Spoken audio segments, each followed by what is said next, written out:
Olá, muito boa tarde a todos. Queria dar as boas-vindas a este evento. Queria cumprimentar todos os convidados e também agradecer a sua disponibilidade ao Daniel Cox. So, thank you very much for your availability to visit Aveiro and to visit us and to share with us your knowledge and experience and expertise.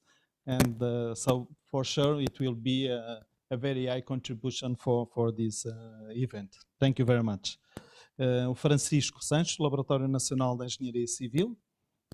Okay. O Pedro Narra, da empresa R5, Marine Solutions.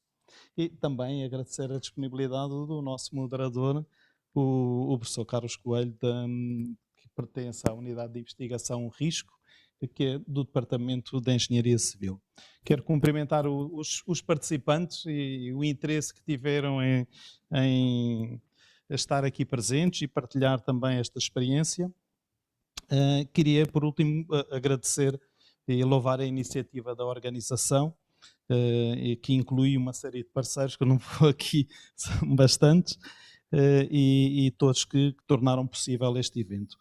Há pouco nós fizemos uma assinatura de um protocolo e se calhar vou-me repetir um pouco, uma vez que a temática são exatamente a mesma. Obviamente, nós todos temos a preocupação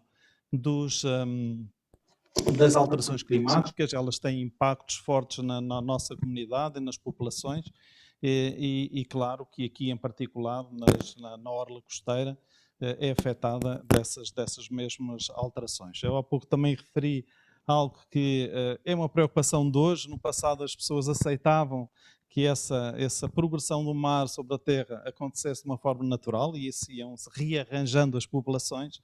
Hoje nós não aceitamos isso, nós tentamos até conquistar espaço ao mar e queremos manter e fixar aí, para isso precisamos realmente de estratégias para que isso possa acontecer.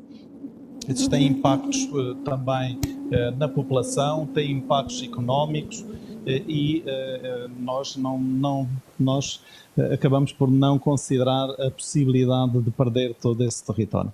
Este evento vai-se discutir, neste evento vamos discutir também esses diferentes aspectos e com certeza trarão aqui algumas soluções e estudos que possam ajudar e contribuir para que esse nosso desejo possa acontecer. Muito obrigado a todos, espero que gostem do evento e que passem aqui um belo bocado com o nosso painel de especialistas. Muito obrigado.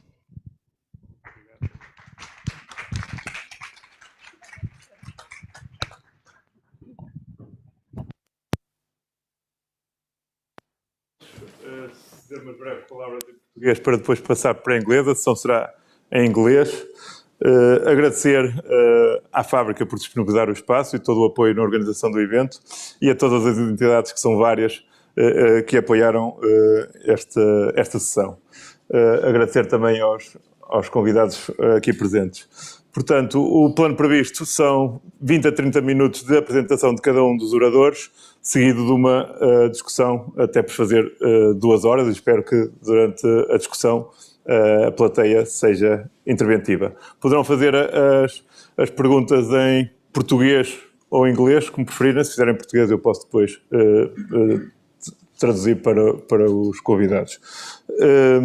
Dizer ainda que se ainda não se registaram, devem registrar-se com o secretariado para terem acesso ao vídeo final da sessão e, portanto, para ficar também com acesso ao desenvolvimento do próprio projeto Cost for Us, que será aqui apresentado hoje. Vou dizer umas breves palavras agora em inglês e a partir daí passaremos às apresentações.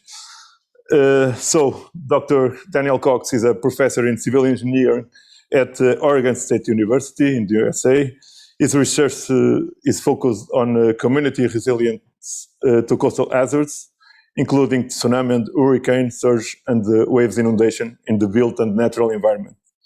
He conducts research on tsunami and the wave impacts on nearshore structures, tsunami evacuation and life safety, sediment transport and erosion. And he also works on nature-based solutions for coastal hazards mitigation. So the first presentation will be from Daniel. Then I will introduce the other invite speakers. So now the floor is yours. Thank you. Thank you. And maybe it's better for us to go to there. Okay. And you have the pointer there. All right. 20 to 30 minutes, okay? Okay, just. 3 lugares. And if I have a movie, I can just sit. Okay. All right. Well, Carlos, thank you for inviting me here today. It's fantastic to come to Portugal. This is my second time to Portugal, maybe more than 20 years ago, conference in Lisbon. And I've always wanted to come back to Portugal, always want to come back. And finally, 20 years later, I get to come back. And it's so exciting to see the beautiful coastline and really just to get a sense of what else is happening in the world and to share some of these common experiences, common expertise. Grateful for this chance to start a collaboration. Hopefully, we can continue the collaborations into the future. So again, thank you for the invitation, and it's a pleasure to be able to talk to all of you. I'm going to talk today about what we call in Oregon the really big one. So in Southern California, they talk about the big one is a big earthquake. In our state, Western Pacific, we have a combined threat of big earthquake and a big tsunami.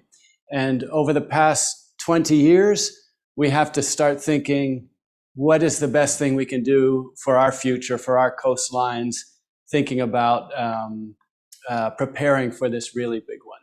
So it's a picture like this in Japan was taken in 2011. I was actually living in Japan at the time and was able to see what the effect of a large tsunami is on a community. So I usually show this picture just to give an idea of the scale of the disaster that we're trying to prevent in our region. So we're located in Oregon. You can see the map on the right-hand side. This is the Pacific Northwest. From the bottom is California, Oregon, that's where I'm from, and then the state of Washington and Canada to the north. So the red line is the origin of this earthquake and tsunami. So it's very close to our coastline. And the experts say if it were to happen today, it will be the biggest disaster in our history, in US history. So we have a big job to do to be prepared for this event. And number one preparation is life safety. And then number two is community recovery. So how to make sure that the communities can recover from this type of event. See if we can go the other way. Let me try again. Okay, perfect. So for tsunamis, we often think about the basic science, how the tsunami is created, how it moves across the ocean, what happens when it hits the coast, and then some of the things we can do to prepare. Most of what I do is in the red box. So it's in between oceanography and the social sciences. I think that's some of the heart of the engineering. But of course, we have to combine all of these to work together to solve a problem. I'm going to try to show this video if I can. Excuse me. If you move the mouse. Will that do it? Yeah. I hope so. Okay, so this is video from Japan from that tsunami, and it gives you an idea of how much time we have to deal with this event. So even this guy is able to get out of the way in a hurry. So this is what we say for this event, the time is critical. So we only have at most maybe 20 minutes from the time the earthquake is shaking to getting people to safety. We have only about 20 minutes to get to high ground. So here's an example from our coastline. We have lots of public parks, maybe similar to Portugal. We have lots of tourists that come to the coast, lots of people along the coast, especially in the summertime. And what we're trying to do is to help them get to high ground in a hurry. And one example would be, not sure if this is laser pointer. Yeah, perfect. So where the smiley face is, that's typically where the tourists are, and then they have to go to high ground further inland. So one of the research projects we work on is computer simulations that can combine the oceanography of the tsunami, so the tsunami is moving, the psychology of people, how they make different choices on where to go, and then also some of the engineering. So for example, if they get in their car and decide to drive, what will happen as they start to evacuate. So I'll play the simulation, and oftentimes in a general situation, we ask people, make a choice. Would you, if you're at the beach, would you choose the green line or the orange line? What's the best way to go? And I think maybe 10 years ago, we're still asking these questions. What's the best choice to make if you're at the coastline? So in this case, again, just computer simulation, we'll put half the people in one way, half go the other way. And then on top of that, we have the tsunami that will come pretty soon. So different walking speeds, but you can see the tsunami starts to go through the channel much faster than it can move overland. And then eventually it overwashes the channel, and that's maybe the most hazardous route is the green line. The best route is the yellow line. So we've been working with the state parks on what's the best route, where to put a sign, how to move people from one location to another in an effort to increase life safety. Also, very similar to this building, where it's a science center for general public, for younger students coming in to learn about science, we also take our computer simulations and just put them on a large touch screen. And that way, the general public can interact, make their choices, see what happens when they try to do these different evacuations. So we try to go from basic science, computer modeling, and then all the way to interacting with the public and trying to see how they understand their risk from the tsunami. We also experienced firsthand, I think something that we talked about today on our coastal trip, about should we build in high hazard areas or not continue to build in these high hazard areas. And this is our coastal campus in Newport. And we had a decision whether or not to build a new building for our campus. Or should we, instead of building on the campus, should we look for a new location? And one of the big questions was the safety of the people in that building, and ultimately the safety of everybody in that area.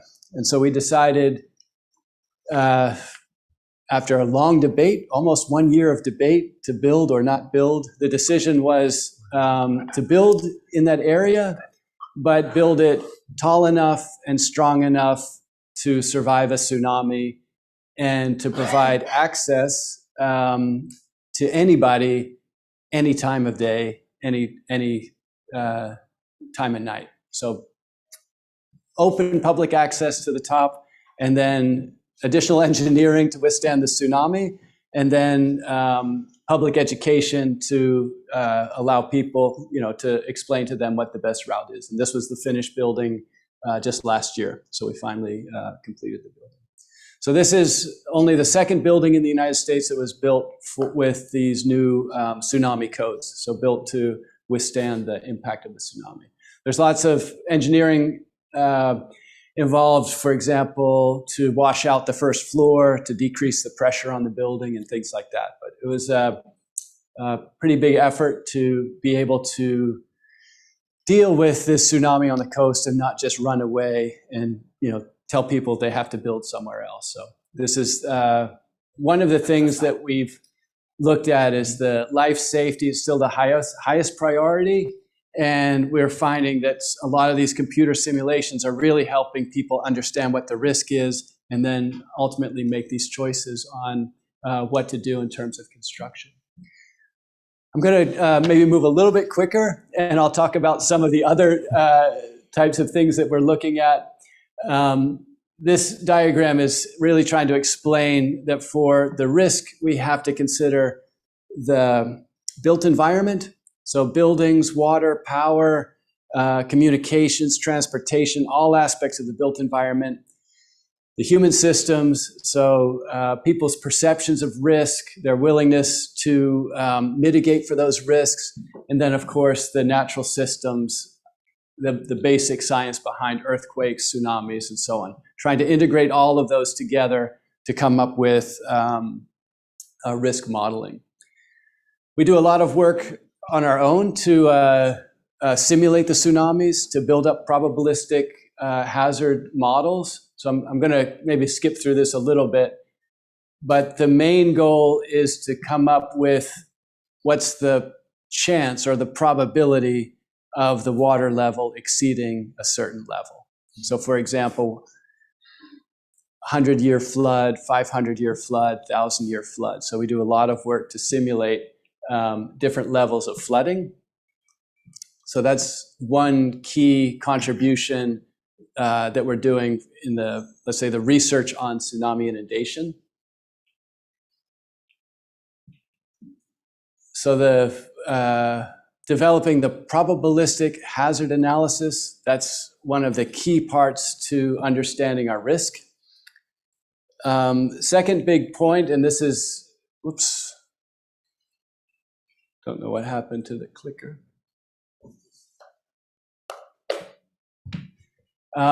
Second big point is going to be trying to do, the light's blinking, so I think I might need a new battery. I'm just going to keep pressing the button, but I think the battery's out.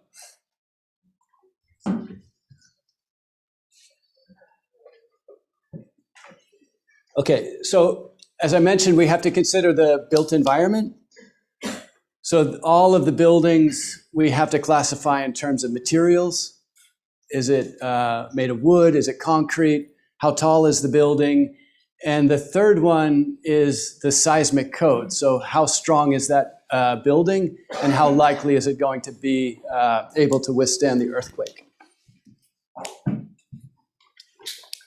So I'll give you a quick run through of how we estimate the damage to our buildings. So for example, here's a typical hotel that we have in Oregon on the right-hand side. It's one 5-story building, probably built around 1970 to moderate seismic code or low code. And we also have an estimate of what the tsunami height would be at that building. So based on all of this information, we can, let's see if it's going to click through. Yeah, we can estimate for this case of the hotel, or the hotel on the waterfront, the likelihood that that hotel would be impacted by high probability tsunami is only 10%. So it turns out, for example, if somebody is on the roof of that building during the tsunami, probably they're going to be okay. So in this case, the building would still be standing, the people would be okay on the roof of the building. If you look at the house that's next door to the building, then the house is made of wood, so it's less likely to withstand the effect of the tsunami. And in this case, we would just say, okay, that cell we paint red, right? So there's a big difference between the hotel and the wooden houses. Based on this, we can do the entire city. So it's very fast to calculate the likelihood of damage for the entire city after the tsunami comes in. You can see the middle part is okay. That's let's say the commercial district, lots of stronger buildings made of concrete. But the wooden houses on the north and south are typically going to be heavily impacted by the tsunami. And then this is maybe one of the most important parts, is we can go through all of the different scenarios from most likely to least likely. The most likely has a lower consequence. the most likely or the least likely has the highest consequence. One of the problems that we have talking to the general public is they usually go to one extreme or the other. They tend to either focus on the worst case scenario, and they say there's nothing we can do about the worst case scenario, or they tend to go to the top and they say it's really not going to be that bad. But either way, the result is the same. Is they come up with a reason not to do anything. There's nothing we can do about it, or it's not going to be that bad. But if you look at the highest risk, it's usually somewhere in the middle. And this is I think at the heart of what we're trying to do is just, okay, that's not the thing we need to focus on. The far end, not the thing we need to focus on. Really, to focus in the middle is how we can reduce the risk for that community. And we can reduce the risk based on the earthquake or the tsunami. They're going to have different engineering solutions or even different social solutions. So this is kind of our key takeaway for the risk analysis, is trying to distinguish between the probability and the consequence for that event. How much time do I have? 1 minute? 15 minutes almost. 15? Yeah, 15. I can still go. Yeah. Okay, so one of the other aspects of community resilience is, the building may be okay, but if the building doesn't have access to water or electricity, or if the person can't get to the building because the road is damaged, then the building itself may be green, it may be good, but functionally it doesn't serve a purpose.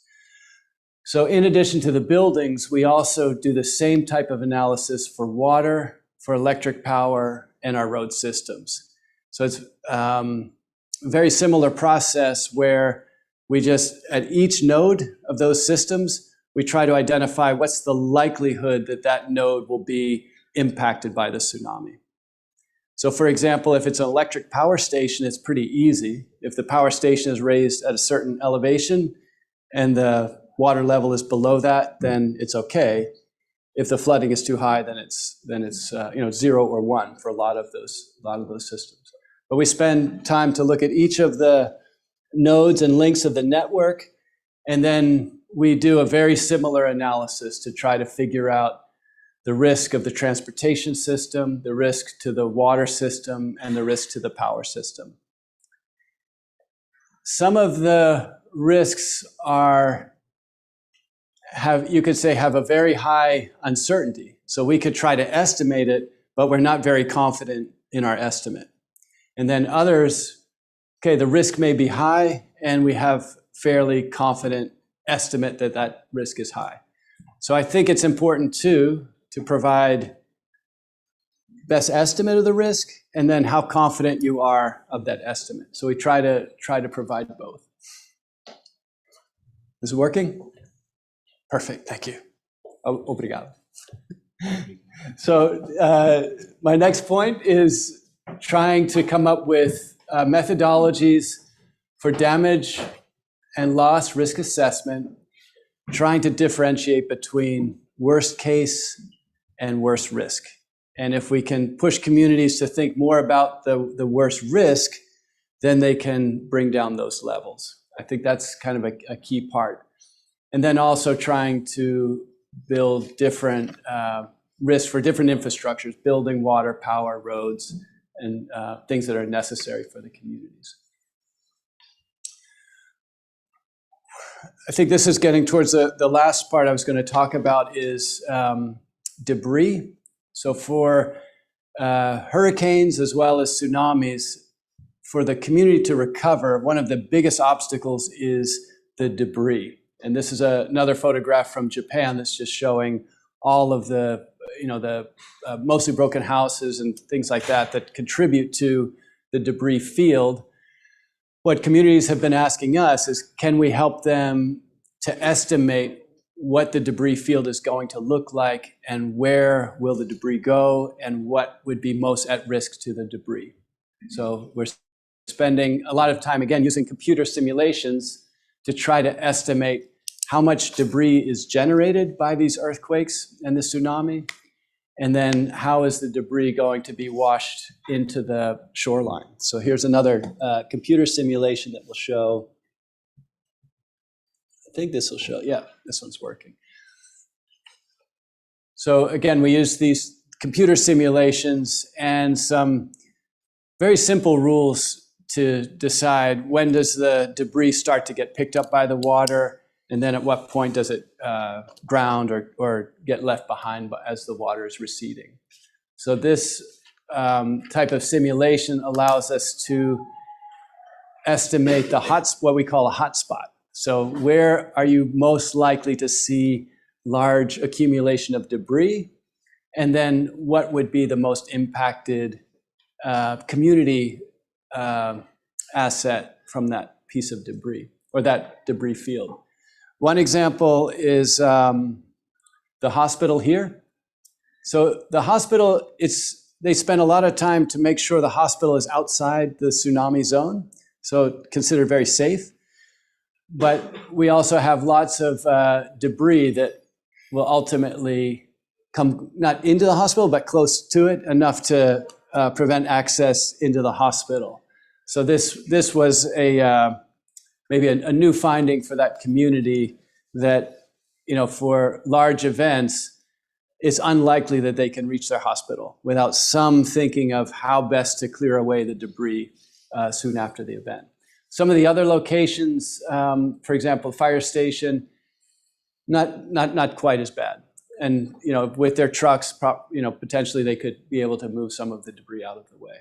But ultimately, schools, assembly areas, everywhere along our coast, we want to provide a screening tool so that we can understand how the debris might affect ability to access those different sites. So again, disaster debris, it's high priority for a lot of our communities in the Northwest and also in the Gulf and the Atlantic coast for hurricanes, trying to figure out how best to forecast the debris. I have time for maybe a few more. This 9 minutes maximum. Okay, one more.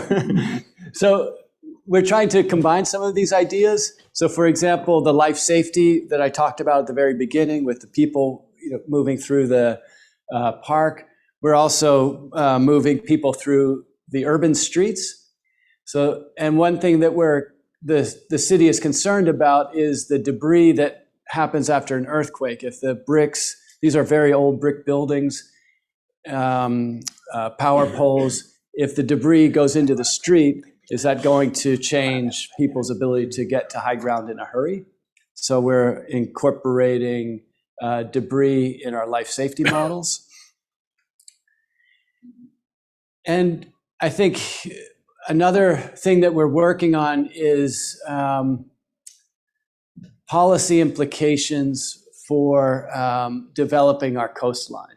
So for example, in 1994, this waterfront community had just large parking lot, to visit the beach.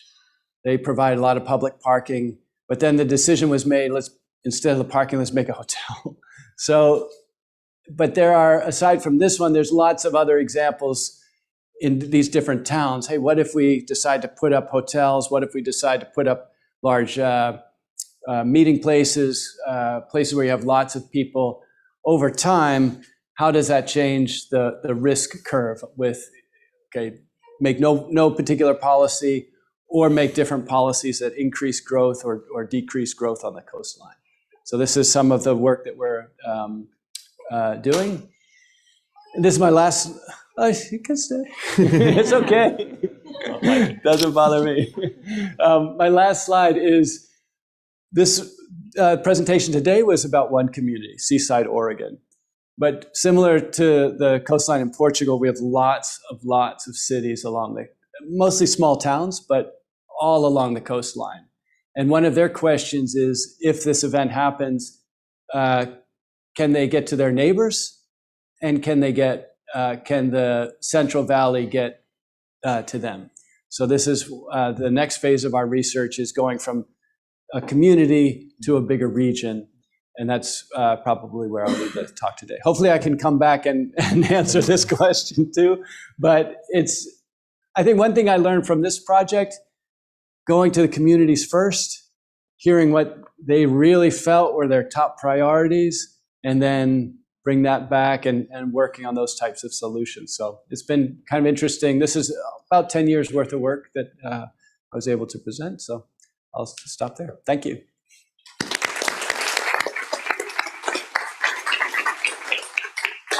Thank you, Daniel. I think it was very interesting. The hazard that we are mainly focused here is coastal erosion. Yep. But the approach that you present to us, I think, can be applied to our problem too. So it was interesting to see that. Now I didn't say that in the beginning, but from the general evaluation, now we go to a perspective look on Portuguese capacity to predict the future with Francisco. And then we'll go to the Coast for Us project. So we are going in more detail along this session. So thank you, okay, Daniel. And now Francisco Sancho is an assistant researcher at the National Laboratory of Civil Engineering. His research interests are sediment dynamics and transport, extreme water levels, climate change, coastal vulnerability and risk, monitoring, and numerical modeling in coastal areas. He participates in more than 36 scientific research projects with national and international funding, and he has participated in several consultancy projects and in more than 60 international publications. So I think he can give us a very good look on Portuguese coastal erosion and our prediction capacity. Please, Francisco. Okay. Thank you, Carlos. Yeah, okay. Thank you very much to Project Coast for Us, to the municipality of Aveiro and Ilvo in the Project Coast for Us. And it's a pleasure for me to be here in my name and of LUNEC. So, thank you for the invitation, and I hope you will enjoy the talk. It's going to be a very different talk from Dan Cox. And just for curiosity, I met Dan more than 30 years ago at the University of Delaware, where we studied together. So it's a big coincidence that we meet here. And so I'm glad also for that. I'm going to explain a little bit about the coastal erosion in Portugal. And I'm going to show you a scale of the Portuguese coast. So it's probably some of you have a knowledge of all of it. Some don't. I'm sure Dan will not have it, or people that are not from Portugal. Of course, Portuguese people are more aware of coastal erosion hotspots. Portugal is not only Nazaré. We are being famous now for these waves, and this is to show how energetic is our coast. It's a coast where waves can be as high as 20 meters or so in extreme events. In Nazaré, they have not been measured that high waves in other places, but nevertheless, it's common on a storm to have waves as high as 10 meters wave height. So the outline for today of the talk is I'm going to talk introduction, and then I'm going to talk coast erosion in Portugal, a perspective look. So I'm going to give you a perspective look of all over the country. I'm going to talk about trends and losses, the causes of the coastal erosion, distinguish between short episodic storms and long-term trends, and some management actions. Next, I'm going to talk about coastal modeling tools or models, a little bit of it. I'm going to just give an overview, a simple overview and there are several models which change between the processes that are in and out. I'll focus a little bit in simple models, are called one-on-one models, and some other models as well. And finally, I'll talk a little bit about our coastal erosion prediction capacity and how it's my idea we should develop scenarios and evaluating alternatives, how the models help on that, and how to deal with uncertainty. a little bit what Dan Cox just talked about. He had an uncertainty level. We also have uncertainty level in our predictions for the long-term erosion. So the littoral is an ecology in a rich and fragile area. Okay, we all know that, but can have reversible or irreversible developments that are affected, that caused by human agents. And we have various temporal and spatial scales. This is an old drawing, where we have the spatial scale at the bottom, the time scale at the vertical axis, and we can see that, well, if you look at geological evolution, we have a spatial scale of over 100 kilometers, time scale of millenniums. So actually, we can think about the Portuguese coast has been elsewhere, has been 100 meters. The water line was 100 meters above what is nowadays the water line, the water level, the seawater level. That was in the 10,000 years ago, more or less. But then, if we look at the scale we are now more focused on years or decades, we also have to look at scales of, again, regional scale is 10 to 100 kilometers, and we have developments of the estuary. In case of Aveiro, the Ria de Aveiro has had developments. It has changed over the centuries. The bypass of the Ria was a different position that it is nowadays. And we have scales of beach and dune development as well at the shorter scales. And what are the variables that we have that affect the shoreline at the coast? I call it a multi-dimensional perspective. It's an old sketch from Thornton as well. And the geomorphology of the coast is affected by, first of all, the sediment budget. So we have to think about the sediment sources and the sediment sinks. And the budget is the balance between these two. It's affected by climate, the sea level, human activities, and coastal processes which affect directly the geomorphological evolution of the coast. So these are acts at, again, different scales, from wave scale that have wave period of seconds to tides, and then we have seasonal different types of waves. I mean, winter waves, summer waves. Wind can affect on dune development, for instance. So there are different perspectives and dimensions. So the coast it's in dynamic balance. So it's important that you have to think about that.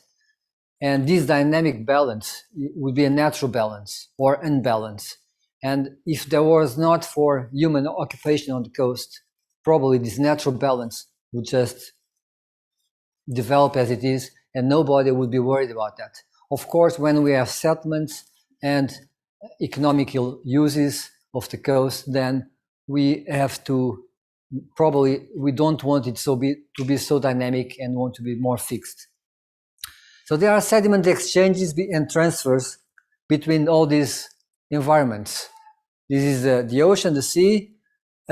We look here at these arrows, which are more the sand transport in the coastal region. Will be a longitudinal sand transport along this coast. There's a harbor here. Well, we are looking at the balance of that sediment balance. So this sand can be pushed by the waves. We can also have transversal exchanges, so cross-shore exchanges, not only longitudinal ones. The sediment source can be a river, can be even from erosion, cliff erosion, for instance. There are exchanges at the beach as well. An harbor will affect the sediment, longitudinal sediment flux. So we have to also, again, understand what happens when a harbor or a coastal structure affects this balance. And we can have a submarine canyon. For instance, this is what happened in Nazaré. It's a submarine canyon where all the sediment that moves from updrift to it just goes towards the canyon. So again, coastlines are ecosystems in the interface between the ocean and land, and provide a natural protection. Well, I'm going to focus now on Portugal and on the, we have different types of rocky coast, tidal marshes, and a sandy coast. This is basically, the sandy coast will be these dotted lines here.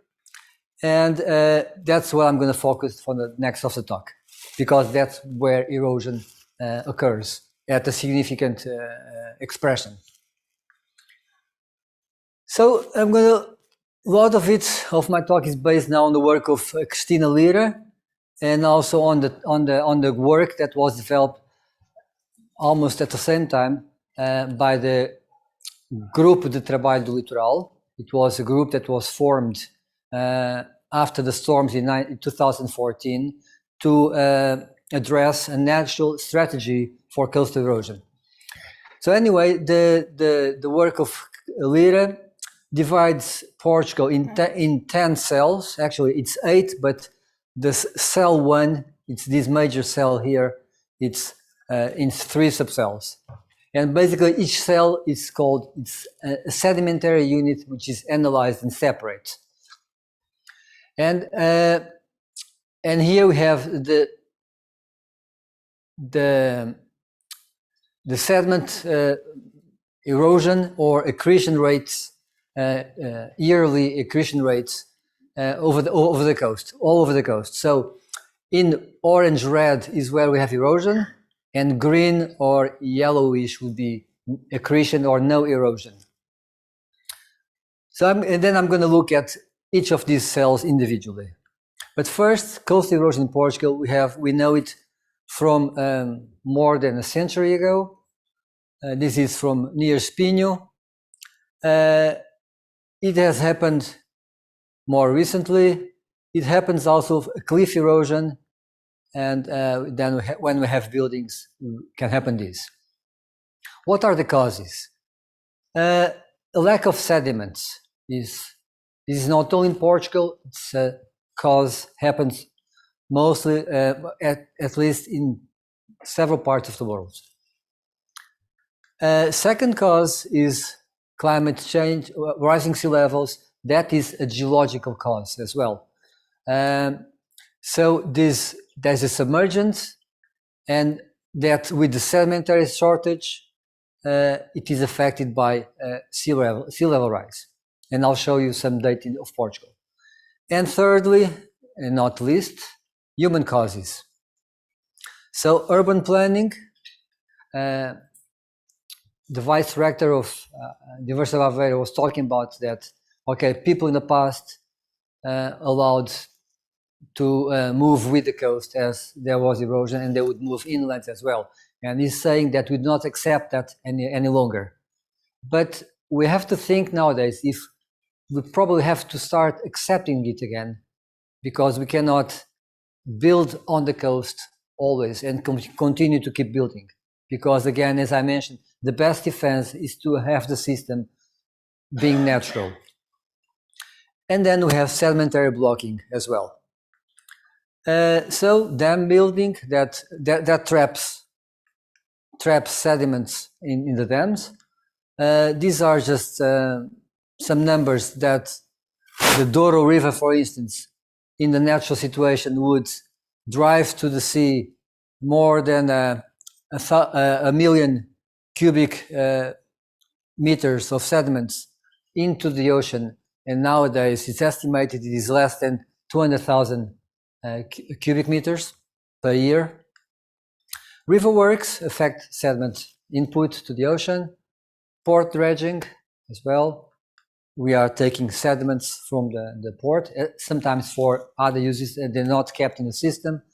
And for instance, the case here of Aveiro, this arbor, the jetty expansion that traps sediments as well and can cause erosion in the downdrift side.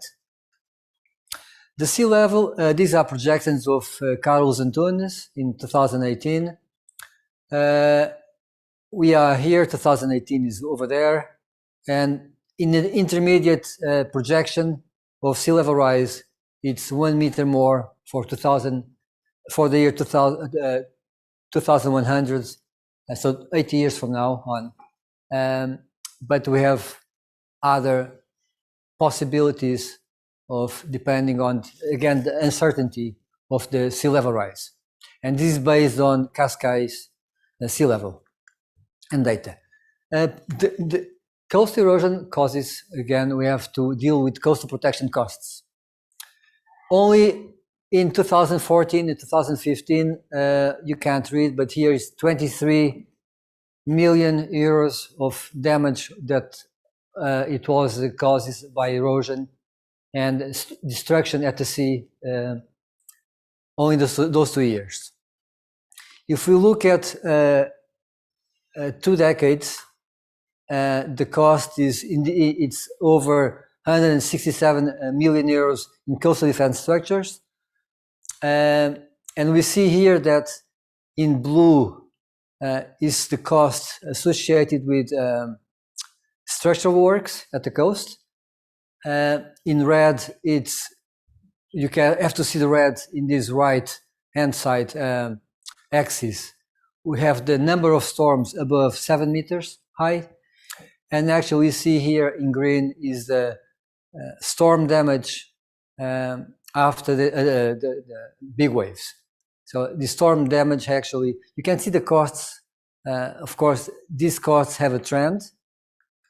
And then you can see these protection costs, how are they divided between hard structure or soft engineering. And in red is the hard defense, hard solutions, and in blue is soft solutions. And it's a trend in those 20 years. And basically we see that in the final decade of last century, there was heavy construction for coastal protection, and nowadays the trend is going towards the soft engineering solutions. And these are divided here. We can see here that on the northwest coast or central west coast, the options of soft engineering to hard engineering, it predominates the hard engineering, but actually this is changing faster than we could think a few years ago. And in blue is again most of the soft engineering solution, actually hard engineering solutions here. And here is the soft engineering solutions, again, in those 20 years.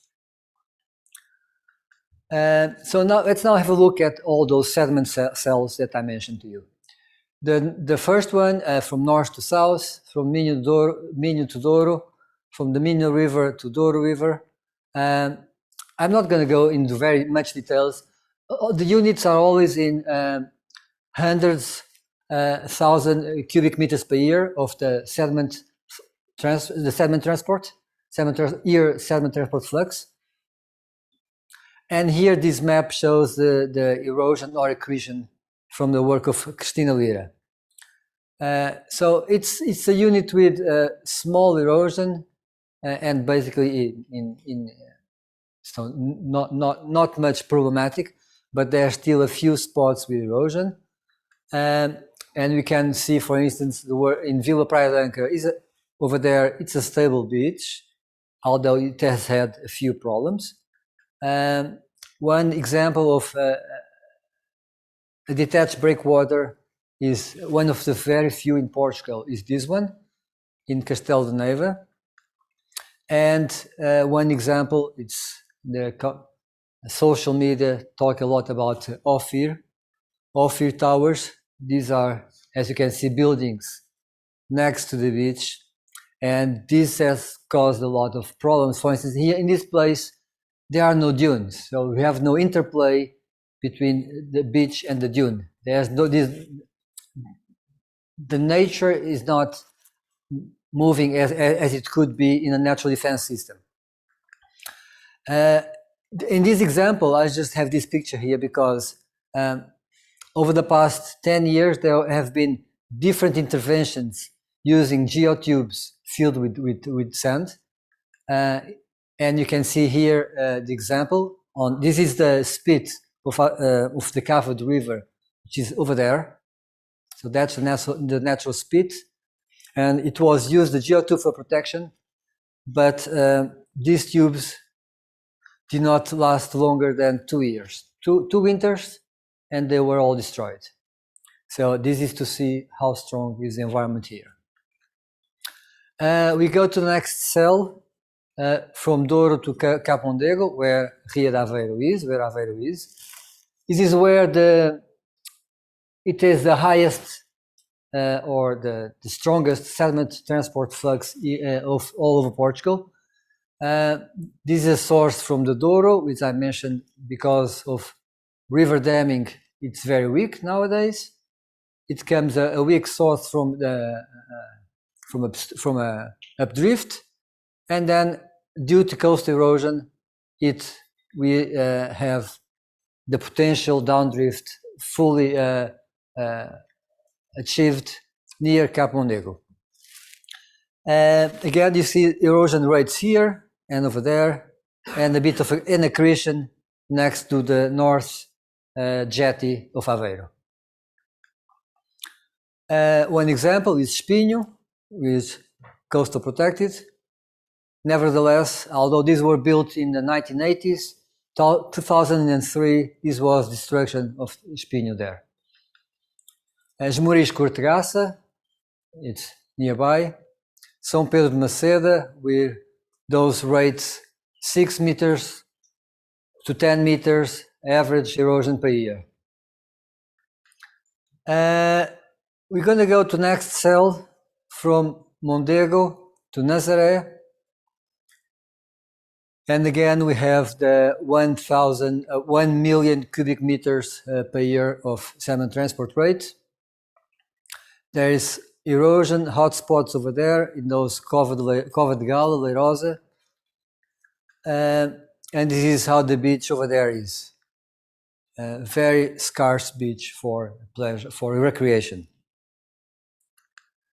We go to next cell, Nazaré to Peniche. It's very stable. You can see the orientation to the coast over here is quite different now. And it's because the main direction of the waves is northwest. Now this is basically stable for that main wave direction. So we are achieving a stable coast. So if all the Portuguese coast over here had that orientation, there would be minor erosion. But as it is more northward oriented, we still have a very strong longshore drift and erosion. So it's a very stable situation, not much problematic. We go to the next cell from Peniche to Cabo Raso. Most of the beaches are embayed beaches, very small. 10 minutes? Okay, Carlos, thank you. Okay, yeah, that's good. Very stable situation, so not problematic at all. The next cell is from Cabo Raso over there to Cabo Espichel. It's an arc coastline. This is a Tejo River. Lisbon is over there. You can see the erosion rates over there.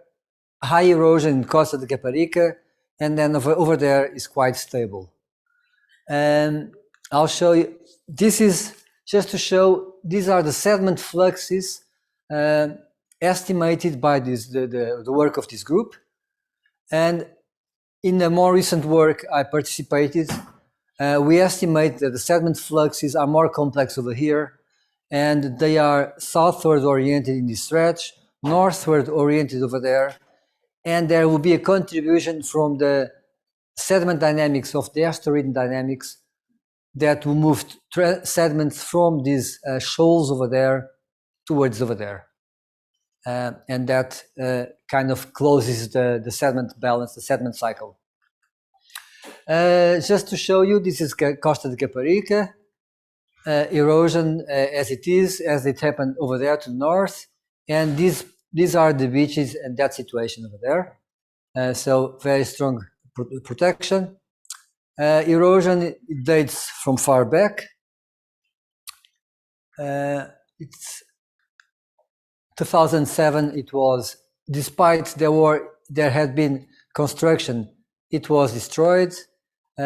This is a reconfiguration scheme of the structure that was conducted 2004 to 2006, and on top of that, there have been beach nourishment in 5 phases from 2007 to 2019, amounting to 4.5 cubic millions of sediments.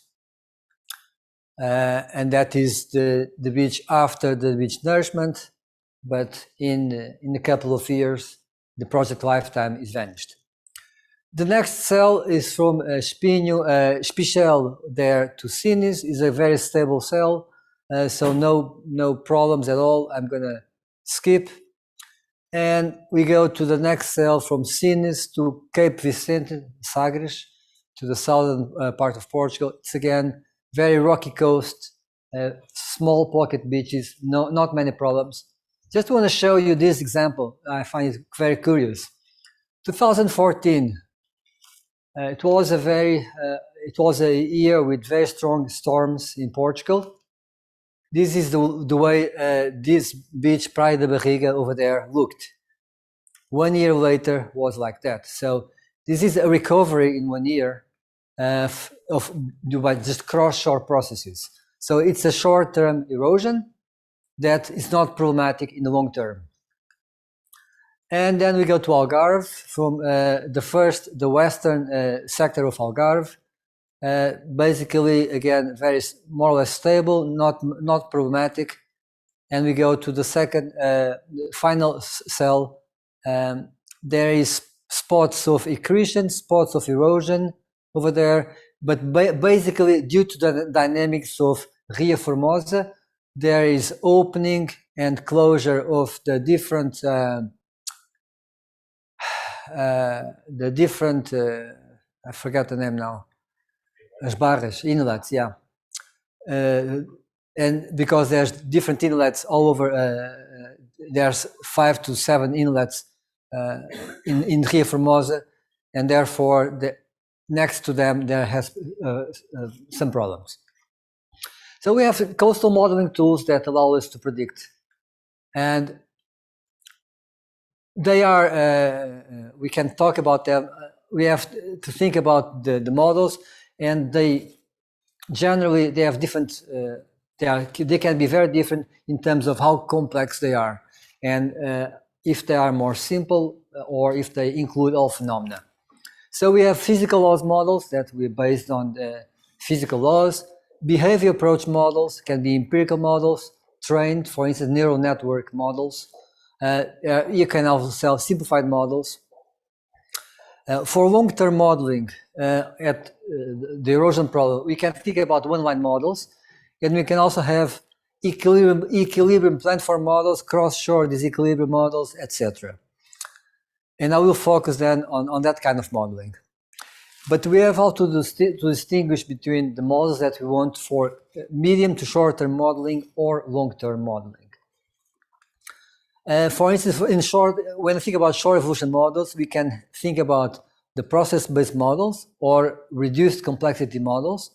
For instance, we can hear sediment transport computation. We have simple formula for that, and we can use, for instance, the one-line modeling will be these reduced complexity models. More process-based and complex models will be, for instance, Delft 3D and XBeach models, that we can also address these problems. And I'll show you an example now of modeling the Costa da Caparica situation, which I showed you before, with the one-line model. It's important to do a proper model setup and then have a calibration period where we model. We know information, we have information on the past. We calibrate the model, we validate the model, and then we do forecasts with the model.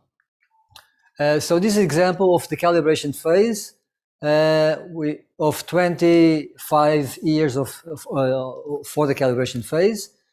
And this is south, this is north. And this is basically to show that it appears that our calibration was good.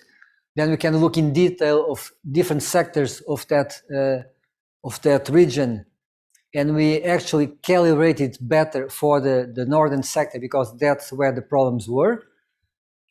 But we also have to look, when we do the calibration, at the average yearly sediment transport fluxes and rates.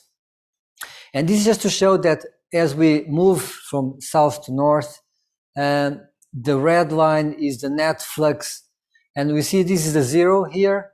This is 200,000 cubic meters per year. So at the southern, it's positive, and but in this region it's near zero. In this region is again positive. In this region is actually negative. So this is why I was saying that it is northward oriented in this region, and southward oriented in that region. But this net flux is a balance between the northern and southern fluxes. And so it can be, and I'll show you that it varies from year to year.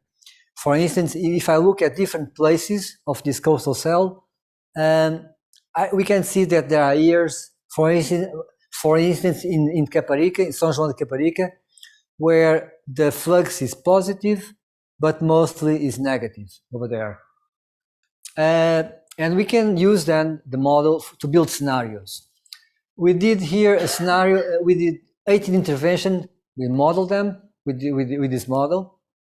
I'm not going to go into details, but it's just to, okay, what kind of interventions we can do, different structure types and different beach nourishment activities. And then we do a comparison, for instance, using what volume remains in the cell, in that cell, for all these different 18 interventions or scenarios. And we can see that, for instance, some are better, that at the end of these 25 years, we could accumulate sediment. It's positive over there, the balance, or it will be negative. So finally, I'm getting to the end. How do we deal with uncertainties?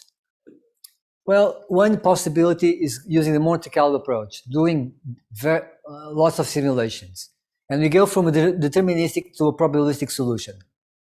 This is one example for simulation for Vagueira Beach, where we did 30 simulations. We had here in green a forecast simulation of what will happen in 20 years using hindcast from the past 20 years. And we got this green shoreline configuration.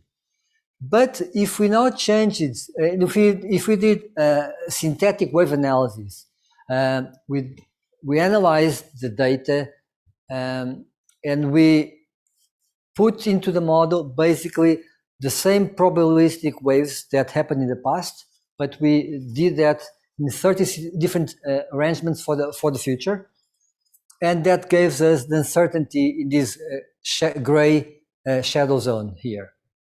So I think this is what we have to give now as a result to the municipalities, to the stakeholders. Is okay. This is not what happens, but this range is what may happen. And if we did a different method of arranging this forecast, this Monte Carlo simulation, we came with even broader perspective of what can happen. And we can look at the transport rates. And well, we are going to skip some final remarks. First of all, for adequate coastal planning, we need data analysis. So we have to do a site characterization, a proper one, and we have to use modeling to simulate interventions. And coastal modeling requires, in my perspective, first availability of past and present data. Of course, when I say future, it's for hindcasting. As for forecasting, we know we can forecast some trends, for instance, the sea level rise. And we can forecast some major wave changes. Of course, we cannot forecast what happens in 2 weeks advance for a specific day for the waves. And that is to say the coastal monitoring program Cosmo in Portugal has been a great plus. That has given us data. And we need accurate model calibration, experience in model application, it's quite important, and also a multi-modeling perspective. And thank you very much.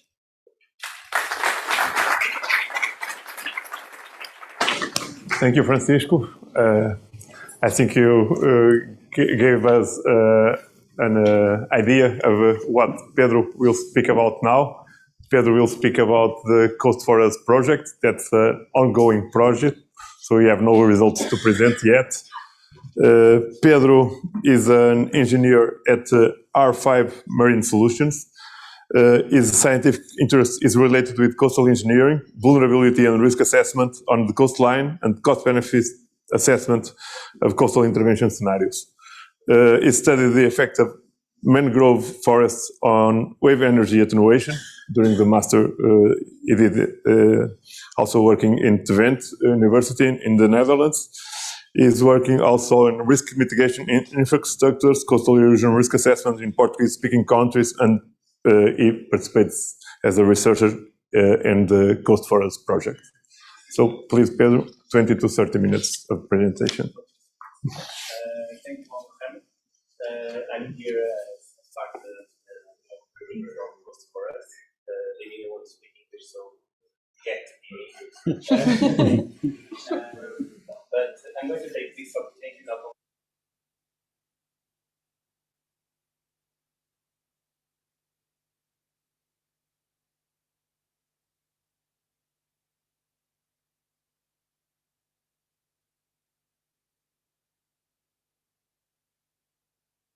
We are dealing with the project. It's if it's in agreement with all the population, all the intervenants, or also to take a pulse a bit of the way that we are dealing with the project.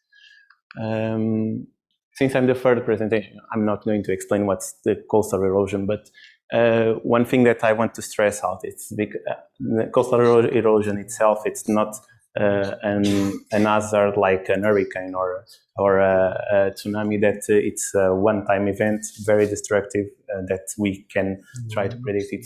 It's a continuous process that let's face it, it's only a problem because we chose to live near the coast. Otherwise, we wouldn't have any problem. And the coast has amazing opportunities, so it's completely understandable that we want to live in the coast, but we need to manage also the few drawbacks that it has.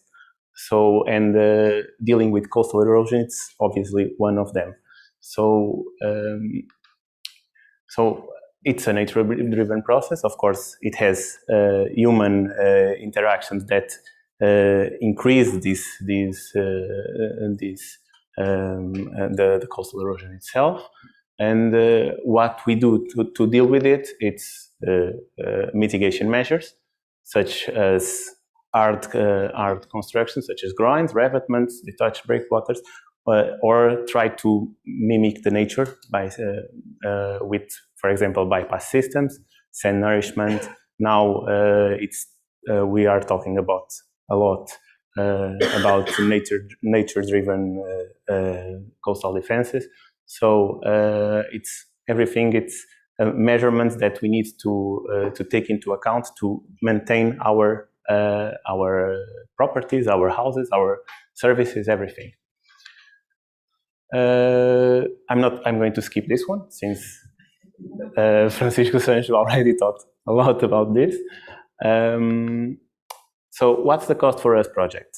The Coast for Us project, it's an EAA grant funded project that intends to develop and establish the coast. For that, we're going to apply the coast to 3 coastal stretches in the Portuguese area. Try to simulate a total or around 30 scenarios. So, okay, but what's the coast then? The coast, it's a tool developed in University of Aveiro. Actually, it's a group of tools that we put together in order to facilitate and streamline the cost-benefit analysis.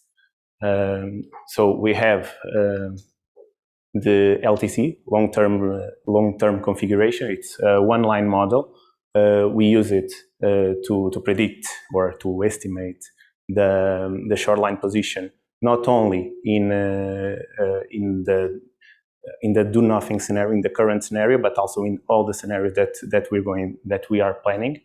Then we have the XD coast, which is a pre-designed module. So after we choose all the scenarios, we have a group of structures that we want to predict. We pre-design them, and with that pre-design, we are able to do a budget for its construction.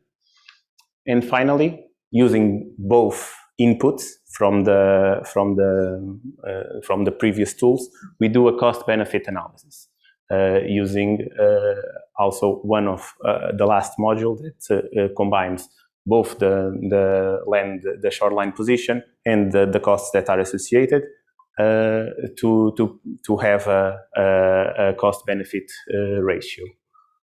Okay, so what's a cost-benefit analysis then? A cost-benefit analysis, it's a process used in multiple, in almost every economy, business, science, that measures both, that measures the benefits of taking an action and the costs associated with that action. Usually in an enterprise environment, it's more or less straightforward. The revenues that we get from taking a certain action and the costs associated with that action. But there are also intangible costs, which are the most difficult to measure, and the costs that are mostly associated with coastal management itself. Why? Because everything on the coastline, at least in Portugal, it's public, so we need to measure all the potential benefits that we have that are not is not possible to measure, but they are very difficult to measure. So in practice, what do we do? We plan, should we do a certain coastal intervention? What are the benefits in terms of erosion mitigation? In this case, in the coast process, it's the main objective, but also in terms of overtopping, associated security, increase of the beach width, and then more important, how do we measure? How do we translate these benefits into tangible benefits, into economic value, let's say. So an increased security can be translated to more tourism, increase of the house value related with that tourism, or the willingness to pay that the persons have to go there, and reduce repairing interventions. What are the costs of the intervention? It's a bit more straightforward. It's the cost that the intervention itself, maintenance costs, and eventually some costs that are associated with the impact of that construction. And then we need to compare with the current scenario. So if the current scenario, for example, is do beach nourishment every year, and we are planning to do another thing, we need to evaluate if what we're doing now it has a best balance between benefits and costs than the scenario that we are studying. So this is a bit of an example, a completely hypothetical example that I draw myself. So it doesn't have anything accurate in terms of costs, benefits, or coastal processes itself. For example, if we plan to do a groin in year 0, of course we're going to have a lot more costs, and we're going to have the same revenue, yearly revenue on both ends. Okay, but if we move forward 10 years, maybe with the construction of a groin, there is an increased beach width updrift of the groin. So there's a higher sense of security. There's also bigger beach there. There are more businesses going there, more house construction. So there are more benefits associated with the construction of a groin. going further, the beach continues, grows bigger, there are more investment there, so there are more benefits. And then we repeat this process for a series of scenarios. And this is basically what we're going to do in these 3 study cases. In Aveiro, in Figueira da Foz, and in Caparica.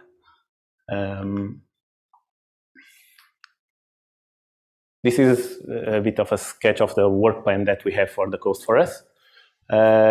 So we divided basically the project in 2 different phases. The University of Aveiro dealt more with the physical characterization of each of the study areas, calibrate the shoreline models, and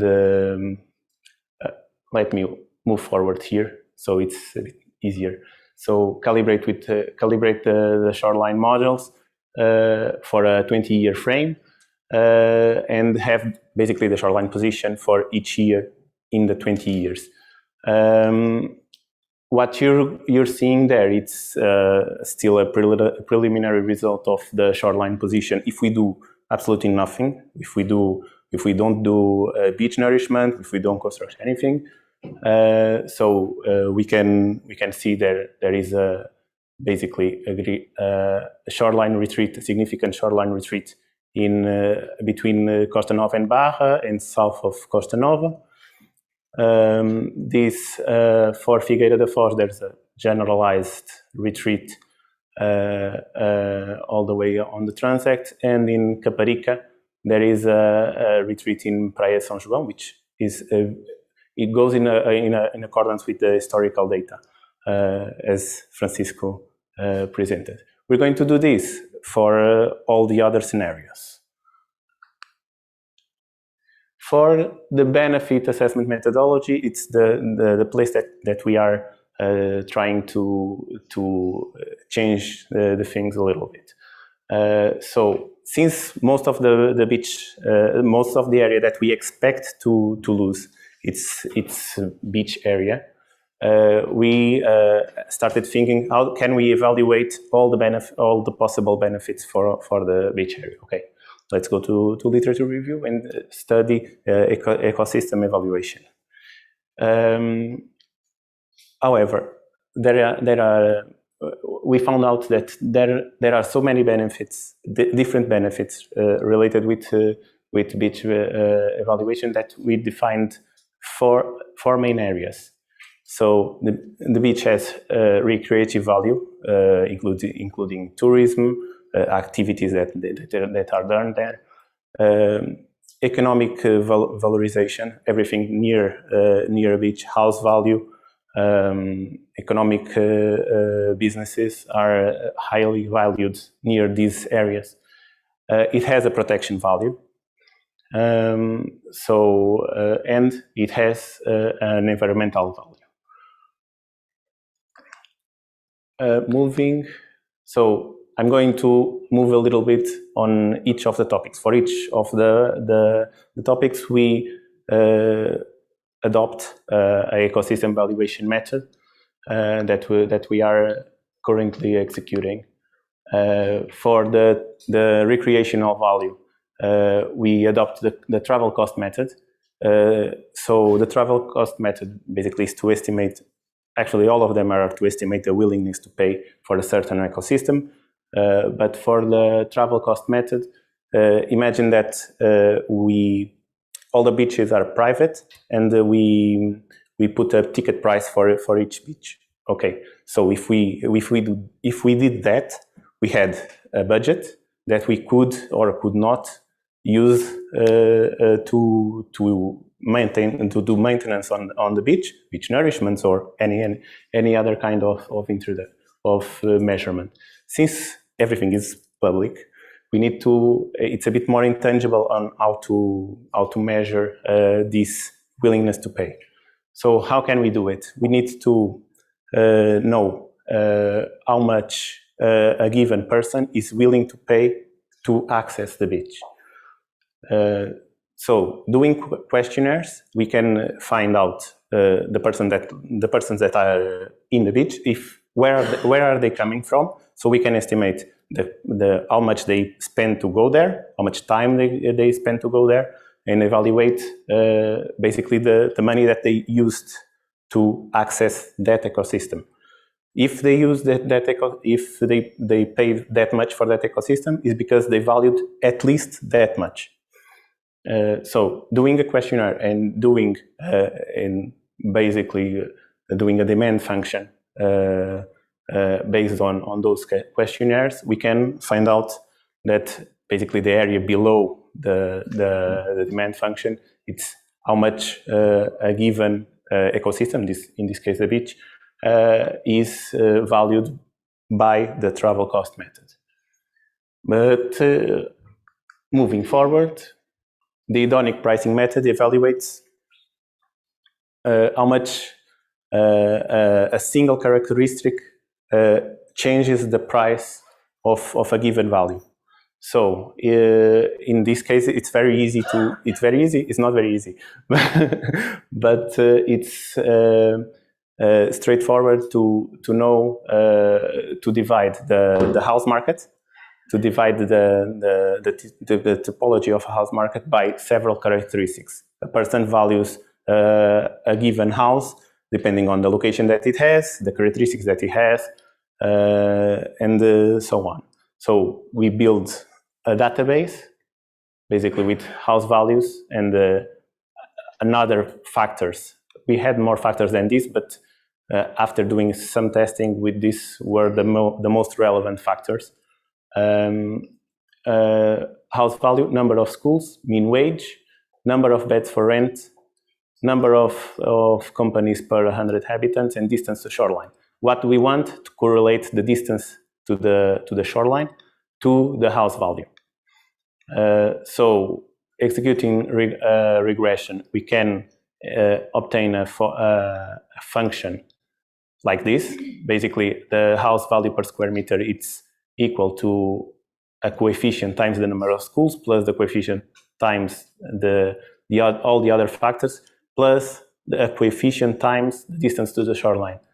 So we can conclude that the given house devalues that coefficient per each kilometer of the shoreline.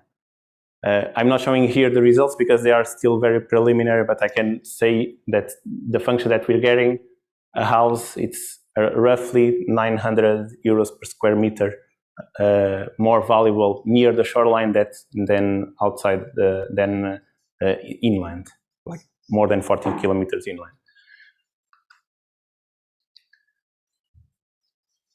Finally, the replacement cost.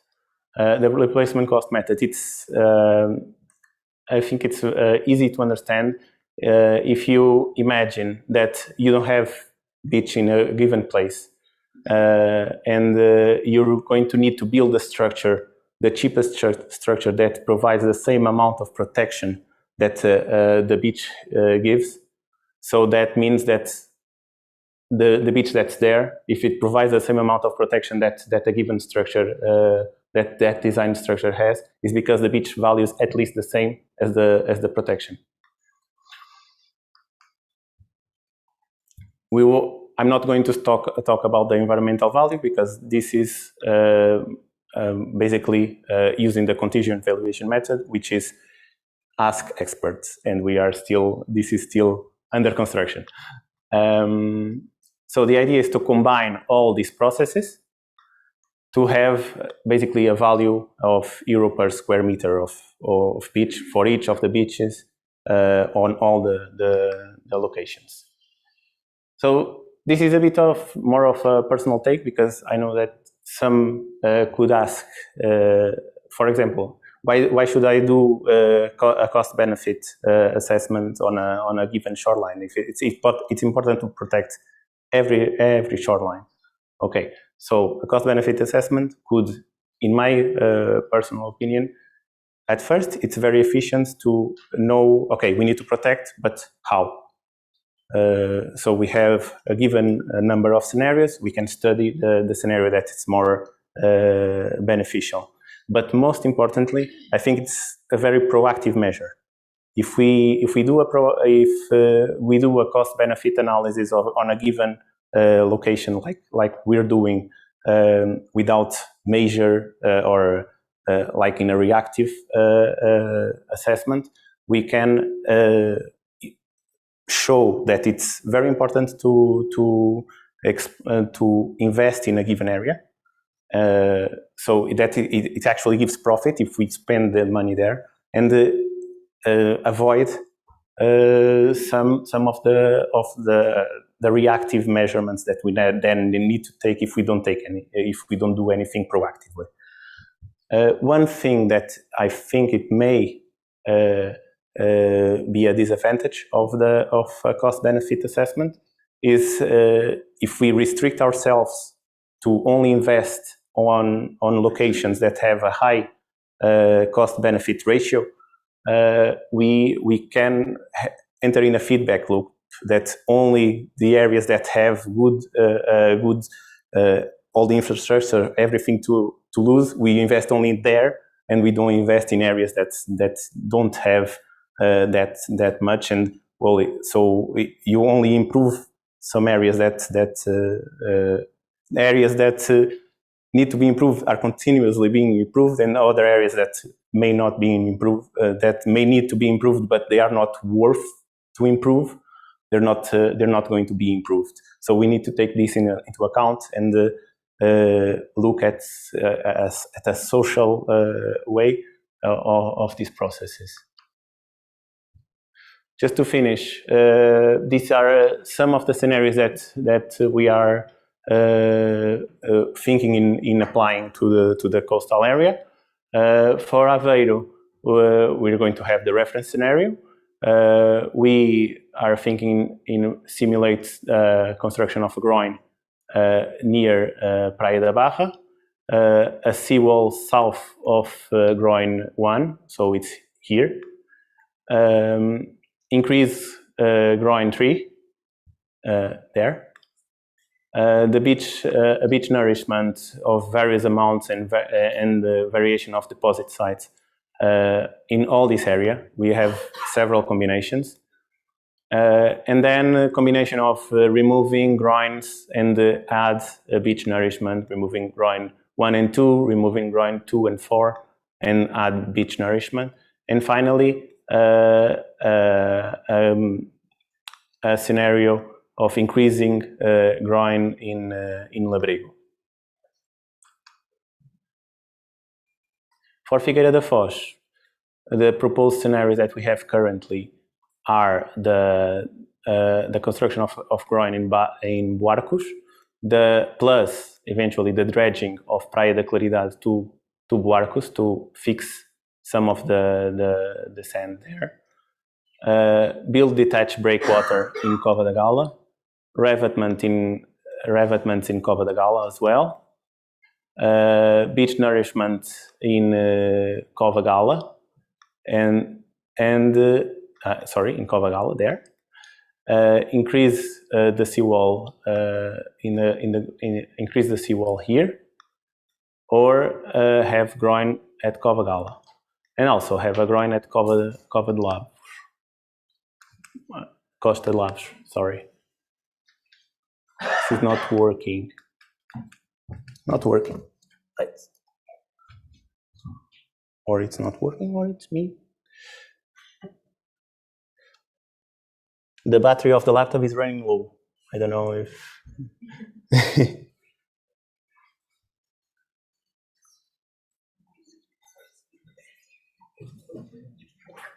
That's why I didn't change. It had a warning there. No sé.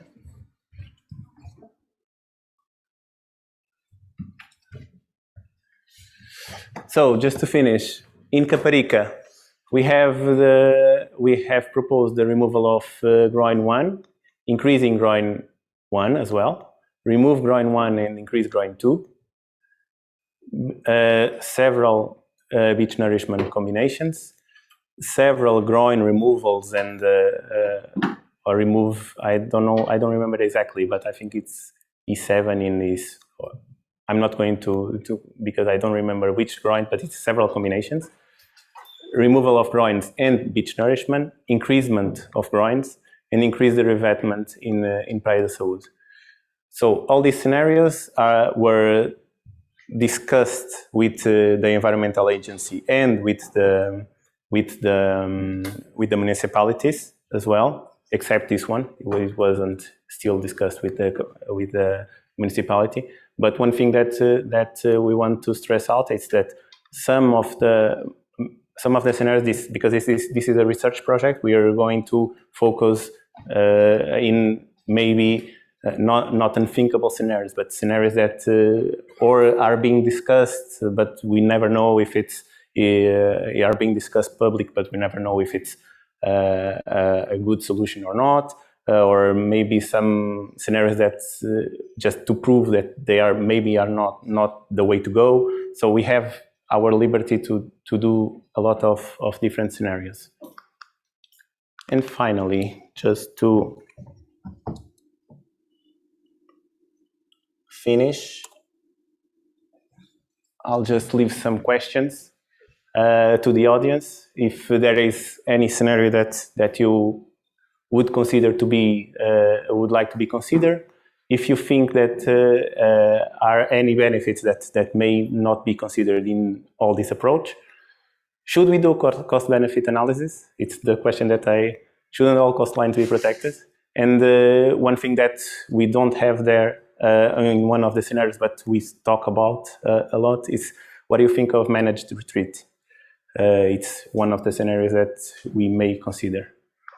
And that's it. Thank you.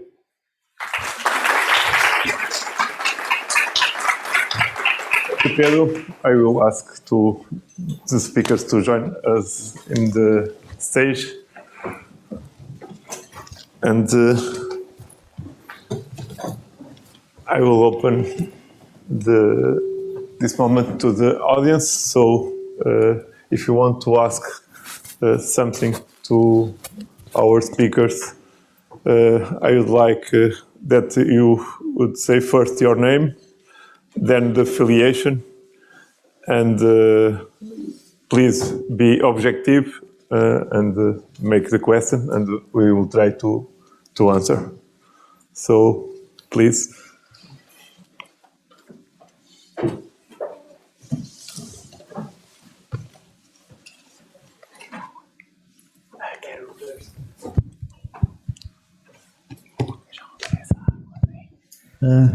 Good afternoon. Sorry, if you want, you can do the question in Portuguese if you are able. It's actually for our international speakers, so okay. I'll do it in English to be easier. Thank you. My name is devido. I work at the Portuguese Institute for the Sea and Atmosphere. My question is probably the most further off from the topic, but there's still a bit of interest. So I pose this to you, Professor Cox. On your scenarios where you were modeling the tsunami impacts, was there any consideration of the different sources of tsunamis, or was just general wave coming in? Because on the Cascadia margin, I was actually discussing this with a colleague of yours, Anne Trejo, you know her? Anne Trejo? Yep. And we were discussing the hazards in Cascadia and landslide tsunamis and subduction earthquakes. Is there a difference on the impact of the different sources of the tsunami, or not really? Yeah, that's a good question. So around the entire Pacific, there's lots of sources for a tsunami to hit our coast.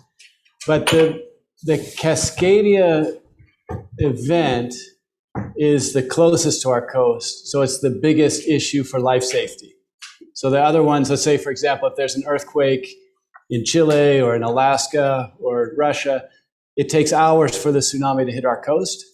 And so the evacuation time, it's less of an issue. So that's why we chose to focus on Cascadia. The second reason is so that from the 500-year event, 1,000-year event, all of these events are dominated by that single subduction zone. So maybe an event that might happen every 50 years can come from further away.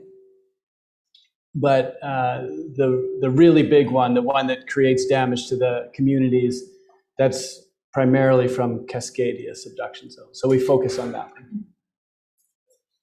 Thank you. Good question. Yes, yes.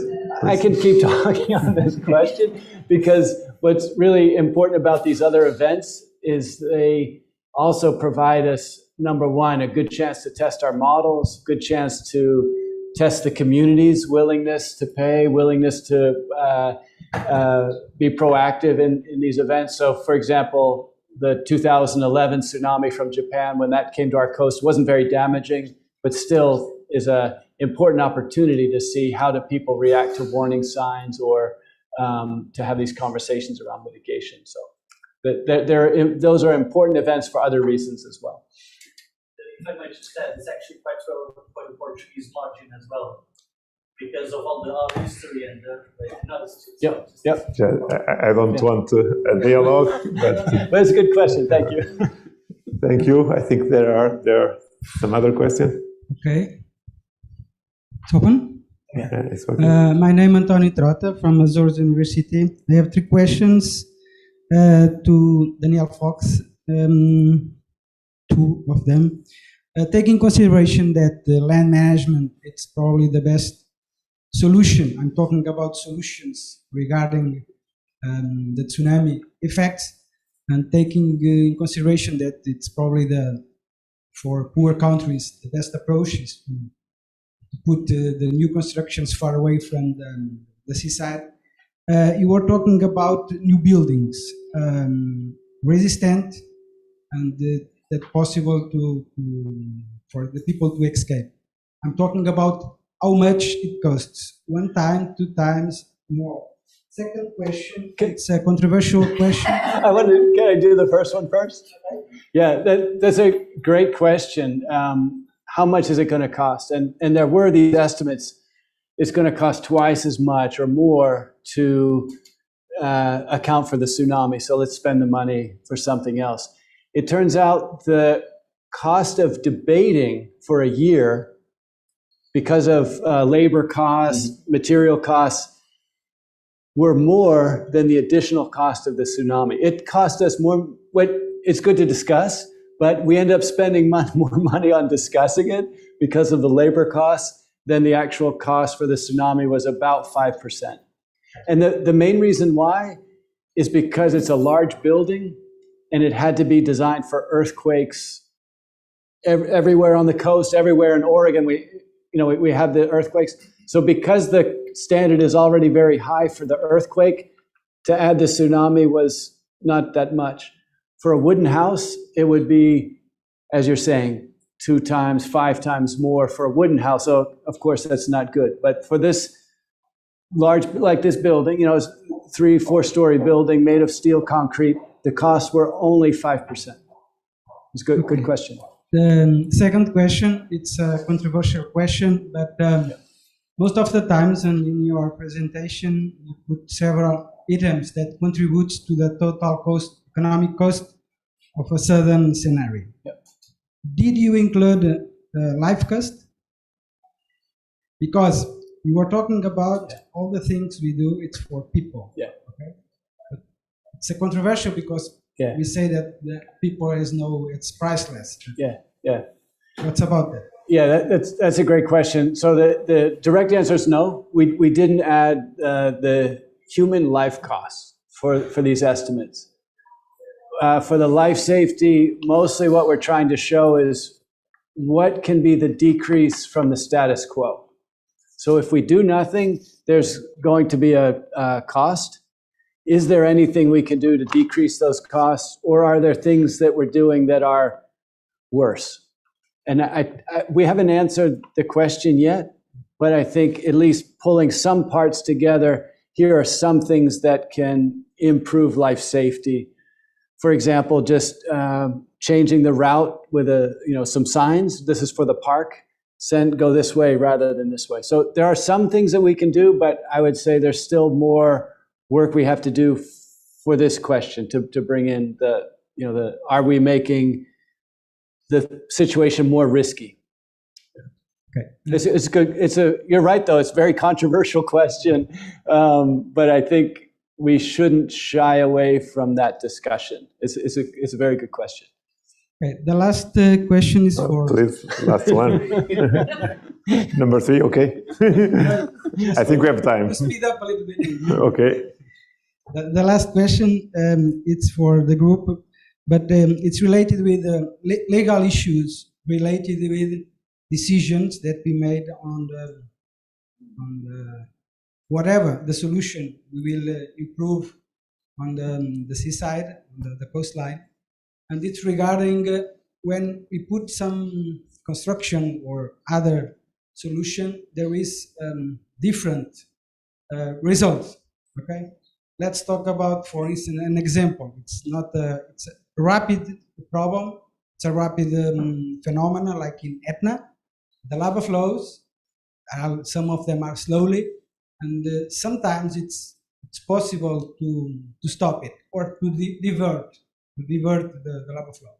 But afterwards, there was a legal issue because the people that were not affected or were affected due to the diversion of the lava flow, they appeal for revenues for why they did that. They didn't allow the flow to go freely for a certain area. In this case, it's a long-term issue, but when you talk about the construction that allows us to increase the area of the beach, and the other part we lose. In some terrains, will be lose. Okay, how to deal with it from a legal solution? What is the issues? How to overcome? Your question is for all the group, so I don't know if who wants to. I'm not a lawyer. I can say something. Of course, the legal issue it's a problem. I could say problem. It's a specific site situation, specific problem. I know that in Algarve, for instance, there was law issues about the management actions that the environmental agency wanted to do at the coast that conflicted with the personal use and the long-term use of that of the property. But nevertheless, in Portugal, as you know, we have a public law and a public zone at the coast, and that prevails over the private one. And I think that in Portugal helps us to solve those issues, but yes, there are still some cases that there will be lawsuits and problems. I don't know if you want to add some. And it's basically speaking in a cost-benefit assessment. Those lawsuits are a cost associated with a coastal intervention. We need to expect that. Let me just add one example. I showed in the Ophir towers. There were intention to demolish them for several times already. In this decade, in the past decade, there was a decree that they were going to be demolished, but then there were lawsuits, and even before that, there was intentions again to do the same. And so far, it hasn't happened because of exactly conflicts in terms of law issue. And they would have to repair all those people living there. And the cost of that was too high. And therefore, they decided, or the government decided to protect because it was too high the cost to remove those towers and the people. Okay. Maybe there. Pedro Valteixeira. Okay. I represent MDS, the biggest Portuguese broker, insurance broker. My question is for you three, for you all, but I'm curious mainly about the States. Have you ever been contacted by the insurance market, or have you ever decided to contact the insurance market in terms of evaluating the actual risk and mainly the future risk management. It's very important. I live a lot with academia, and the problem is always the same. The academia doesn't take the message to the market and to the ones who want to know what you are doing. Yeah. And I'm sure they don't know. I don't know in the state, but I'm sure they don't know what we are doing. For example, good for us. That's it. Yeah. Maybe you three can So maybe I'll start and you can pass it down. But yeah, I would say my personal experience is no. So I haven't reached out to anyone in risk industries. I think probably something I should be doing. Point is very well taken. I would say some colleagues recently, for example, their students working on these topics are being hired by the risk companies. So I think it's the moment, I think, now where we have to start bringing those companies into the beginning of the research phase. And then, okay, well, what, as you're saying, you have the, what component do we need to add to this model? So I think it's a good question. So from my point, I haven't yet, but I think something should be doing. So thank you for the question. Please. Okay. No, I didn't contact the insurance companies. Neither the insurance companies contacted me. However, that's a good question. One thing that we are still considering, because for example, for the replacement cost method, for the protection of the shoreline, we had two options: or we design a replacement infrastructure to replace the beach, let's say, or we estimate the potential losses of a given coastal erosion. It's a lot more complicated to do, but one of the ideas that came up, it was exactly to know how much the insurance companies charge, for example, for the bars near the coast, and how they estimate the cost of an insurance there. It would be a potential loss of money that we can estimate there, using data from the insurance companies to do all that alternative model. We don't think about no, it's an example, like everything. I was in a project in the past. Attend that the risk kit project, and one of the things that they did, it was exactly that. They had basically a bathtub method. This was for floods. They estimated the amount of the water depth that had in a flood, and the way that they had to estimate costs was directly linked with insurance companies, for example. So this is being done in research. Maybe it should be expanded, but it's being done as far as I know. I can add something to that, because we worked together in the recent past. In the project was actually a PhD work of Pedro Narra, where he developed, or it was developed a tool, a risk assessment tool, let's call it, and for the coastal erosion. But it not so we had a vulnerability analysis of the land, of the territory.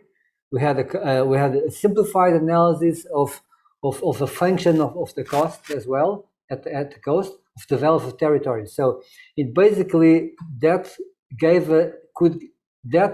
tool can be applied for it was developed for coastal erosion, as I said, but that can apply at a regional and large scale, and basically can identify the hotspots.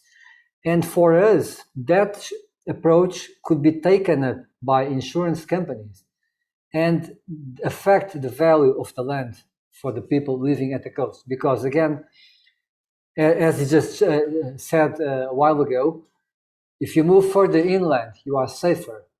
But nowadays, I think the insurance don't care if you are living 30 kilometers away from the coast or if you are 500 meters from the coast. If I go to an insurance company to insure my house, I don't think they are taking that into the cost, that risk to the cost. And that, I think, should be taken, yes. Yes, it's your mission. Yeah, I guess it's our mission that we are probably not passing the message properly. Yes, I agree with you. It's an important message. When storm happens, they think about that. Thank you. Insurance companies? The insurance companies or the owners of them? The insurance company. Market. Of course. They should be aware. But they don't have this into account? I don't know. They haven't. Okay. Okay. Thank you. I think André is there. André from R5. I have two questions, one for Daniel and other for Francisco. From Daniel, I found very interesting the way that you approach for the building of the campus.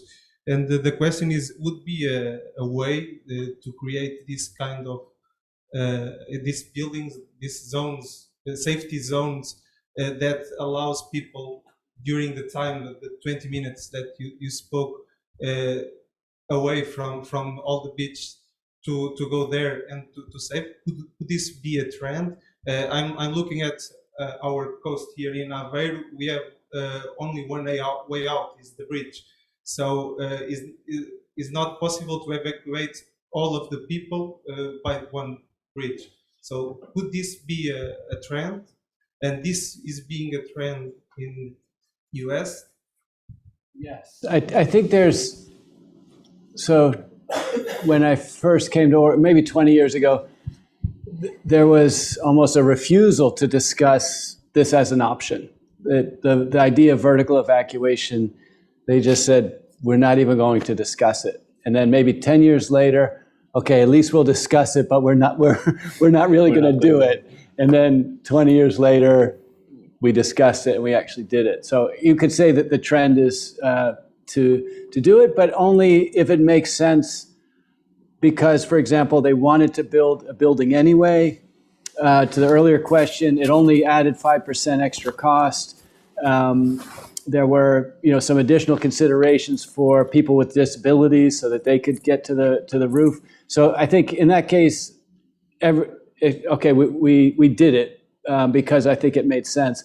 I think there's other places on our coast where I don't think it makes sense, that it's maybe too expensive for something that may happen in 50 years and probably not a benefit for in my opinion, probably not as big a benefit as dealing with, for example, a chronic issue in that area. So I think it's a little bit case by case. And I think in some of the urban coastal areas, it seems to make sense because that's the type of infrastructure we have. We have steel concrete, parking garages, casinos, that kind of stuff where the cost is only incremental. But yeah, it's good question. Thank you. And for Francisco, regarding the subject of the type of interventions that is decreasing the hard solutions, and we are increasing the soft solutions, wouldn't be the best option if we are right in the middle, because if we are doing more nourishment, we need to keep as long as we can and to make it more durable. Right. Yes, I think, again, each solution is site-specific. So I'm just saying that the trend in the past was hard defense, hard construction.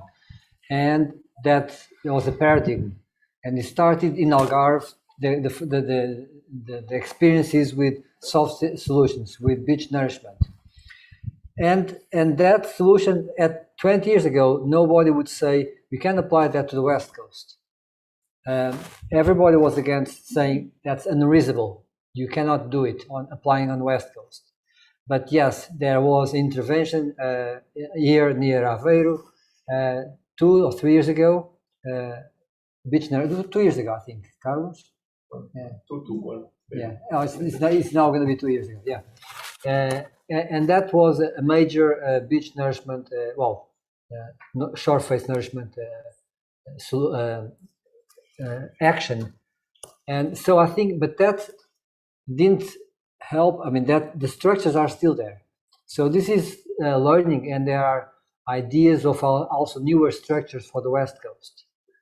And so what I say is that, yes, we have to evaluate all the solutions and, use a combination of them.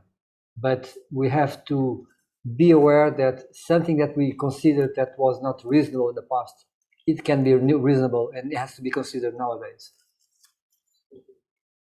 I think there's still one more question there. Thank you very much for the proposed speech. I think that you have... Name, please. Name, please. Oh, sorry. Filomena Martins, University of Aveiro. All three have present different scales of combined intervention that in the end will result in, I think, better management in the coastal area. But I'm going to ask and make the response to the challenge that Pedro in the end put to us, that if you can add something to the work you are doing in the cost for us. And one question I think is already mentioned for the person from Açores. It's the question of being aware in the cost-benefit analysis of the externalities. When you make all the points that you mentioned, and you present all the exercises about the construction of the groins and the accretion up north, and the loss of sediments in the south, this in fact is externality. You are not putting the cost of that externality.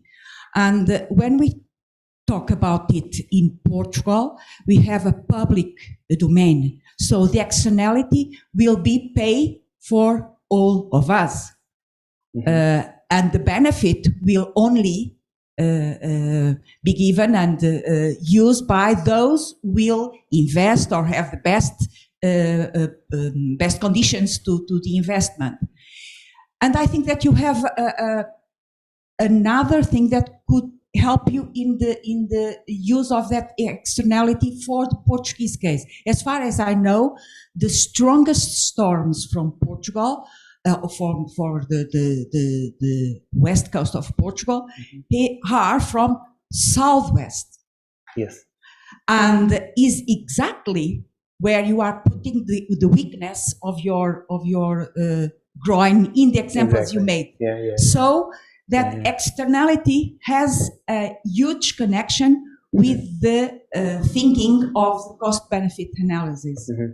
This is something that I think probably you could mention, or I'm just giving the back to you. You have to figure out how to deal it. The other thing is that you talk about beach has an ecosystem, but has a uniform ecosystem. Even in terms of legal definitions of beach, there are different beaches in Portugal: urban, intensive urban beach, or natural beach. So probably this distinction will have also a reflection between the willingness to pay for each one of the profile of the users of the beach. So I know that this assessment is a simplification of the reality, but there are still several things that could be improved in terms of the issue. That's my point. Thank you. In regards to the second observation, so what we're aiming to do is essentially divide a coastal stretch by the smallest unit that we can, in this case, it's by beach in this sense. So, and an urban area, an urban beach, it will necessarily have more tourist attraction. Will have. It all depends on Yeah. Exactly. It depends on the profile of investment, probably. It probably would have more, but that's why we need to look at the different profiles. And for example, in the environmental field, we need to make sure that we balance all 4 factors or even more, to make sure that we evaluate the most populated beaches and the least populated beaches according with this value. For example, one thing that we have been discussed is we have Dunas de São Jacinto here north. We cannot build there, right? In a theoretical sense, if we cannot build there, it's because we value more the dunes as they are now, as a potential building that we could, an hotel that we could do there, in a theoretical sense. You understand? So we need to have these social sensibilities also. We need to translate these in numbers for a scientific and a straightforward approach, but we need to try to conjugate these small factors into account in the process of analyzing the benefits. That's one thing. So the different types of beaches, I hope that when the process is a bit streamlined, is going to take into account those different profiles. The second, okay, we are using in this case the LTC, which is focused on erosion, but yeah, ideally we would have an integrated solution with all the potential hazards of a coastline, and work everything in conjunction with this area. But it's what Daniel said. And I'm not saying that it's unlikely. Of course, it's not unlikely, but we need to work for the most, to prioritize the most dangerous hazard that we have in the coastline. Of course, hopefully, that's going to have a way to merge these ideas, and of course, look at the results with a critical eye and see, okay, we are not investing in this area, but if it happens this in there, we need to take that into account. Thank you, Pedro. Well, probably one more or two more questions. We are just getting out of time, but please. Very quickly, Gustavo, I'm an architect, and picking up the thing that last Filomena said about the concept brought to us by the shoreline management program passing to the municipalities. How are you getting along, passing your message, and how do they embrace this theme of protecting the shoreline, and how will you, on an operational aspect, think that we'll be able to pass the message and bring it into action? It's for both. It's for everyone. We have been working together with the municipalities. Some are quicker than others to respond, but in general, they are open, and I think it's a trend topic, and it's all people are aware. They are more and more aware of climate change and all the dangers affected to them. So everyone has been cooperative as the least as the best that they can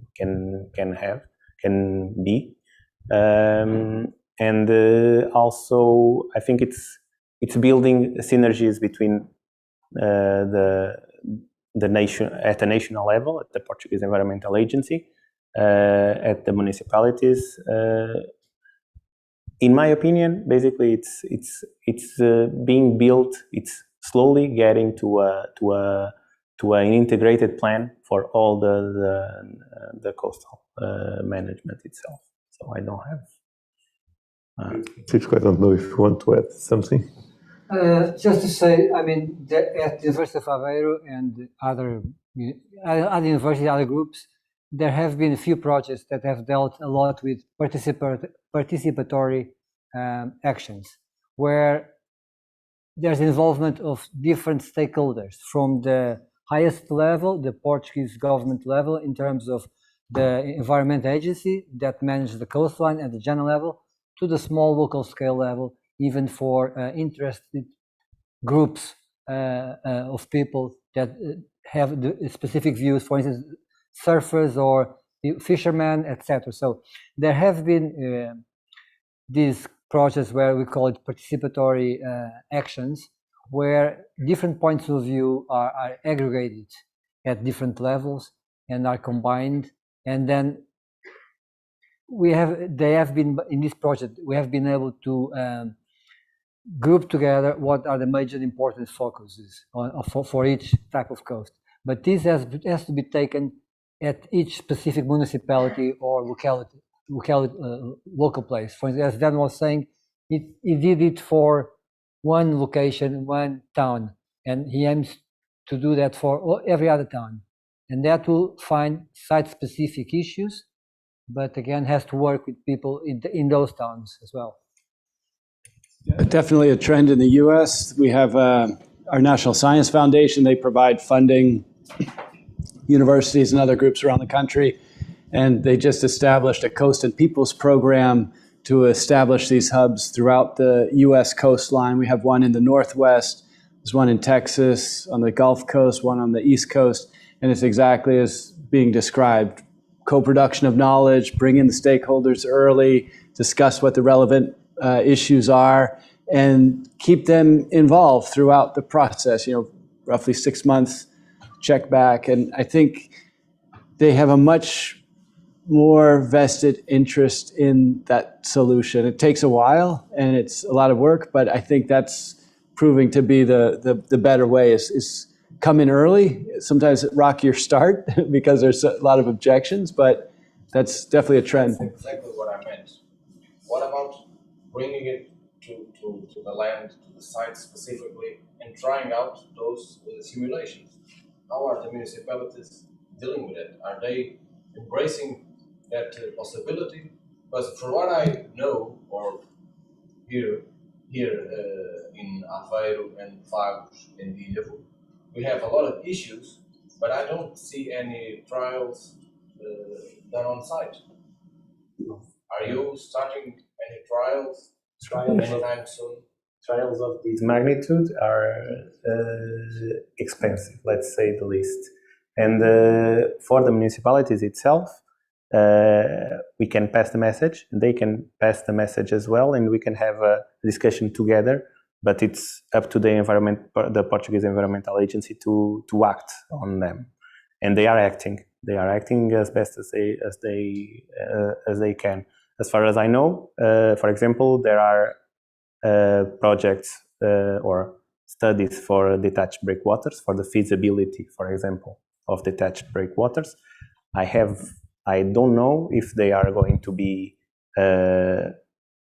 actually executed or not in a physical, actually the construction, but this would be the next step after this feasibility study. I'm not in the project, so I'm a bit of teasing here something. But are there more? Just one last one. So okay. Thank just you. To finish. So I have one question related with the Please, the final. name. Sorry, my name is Catarina Lemos, and I'm from University of Aveiro. And so my question is about the map with the areas of the hotspots of coastal erosion, because you quickly went forward with the map with 5 zones, because Francisco showed it in detail, I know.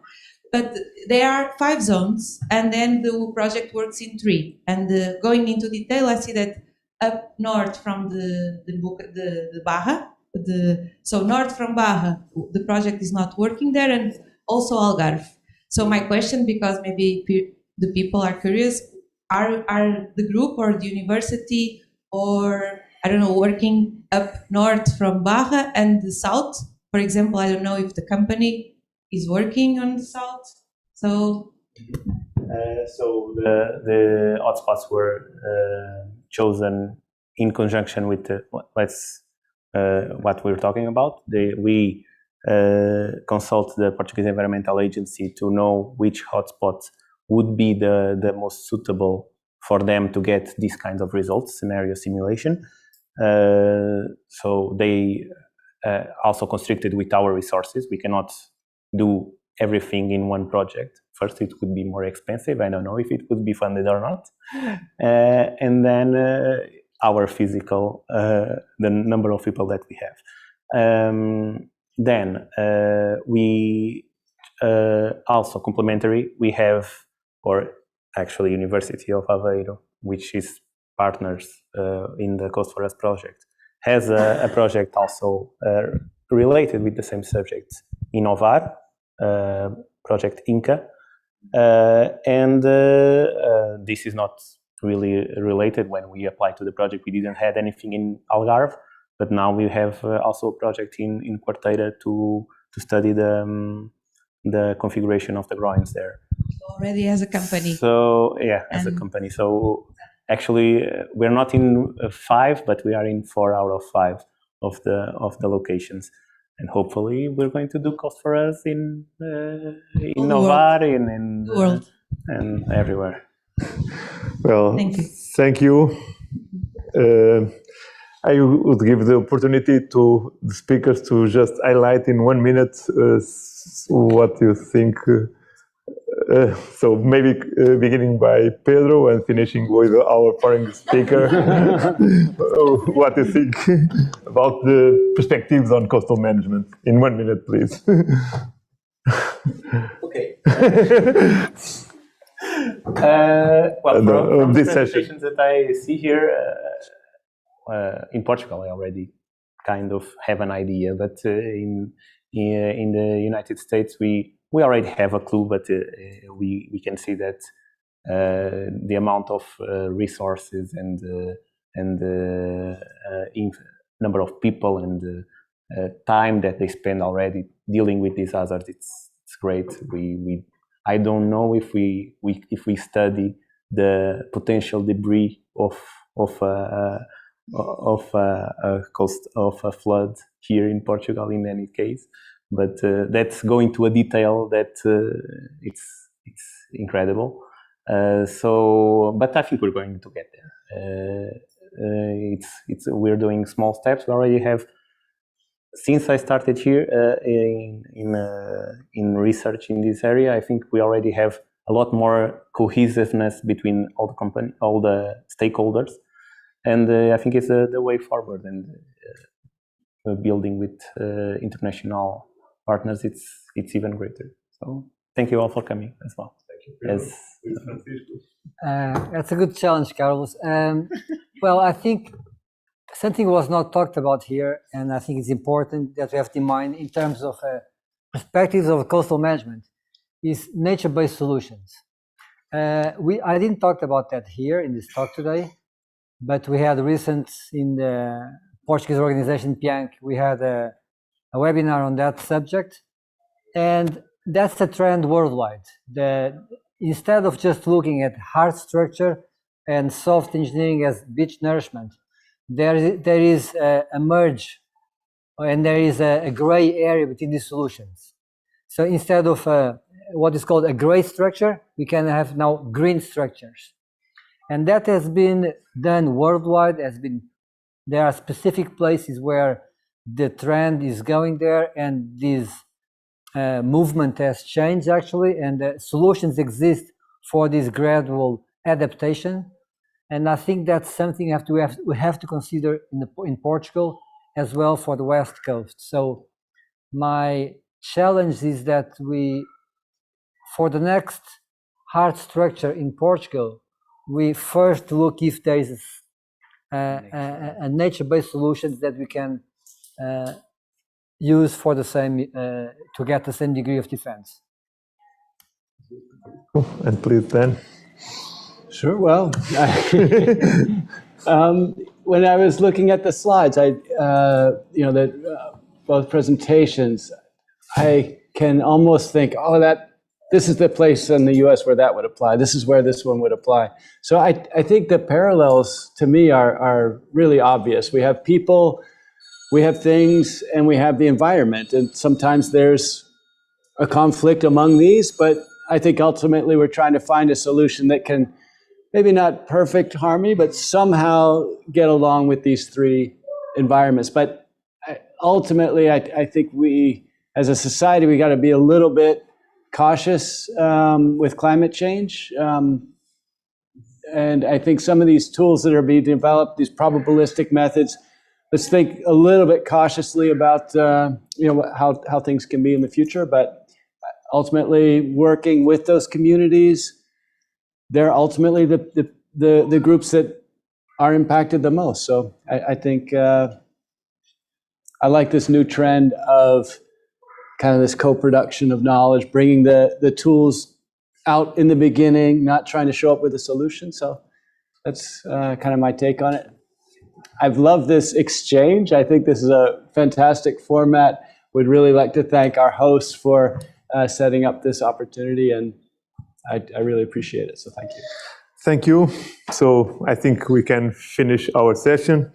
I would like to thank first to all the entities that made this possible. That was Fábrica, Centro de Ciência Viva, the American Corner, the WACU Pera, the RISCO Research Units, and the R5 Marine Solutions. So thank to all of them.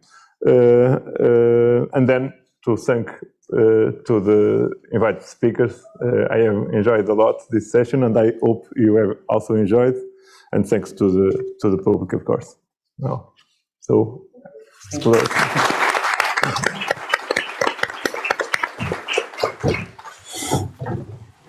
Very nice. It was nice. Yeah, it was good. I enjoyed it. I also enjoyed it. And the public is doing a lot of questions. Good questions, yeah. Estás a ficar na hora, não é, Francisco? Ele é.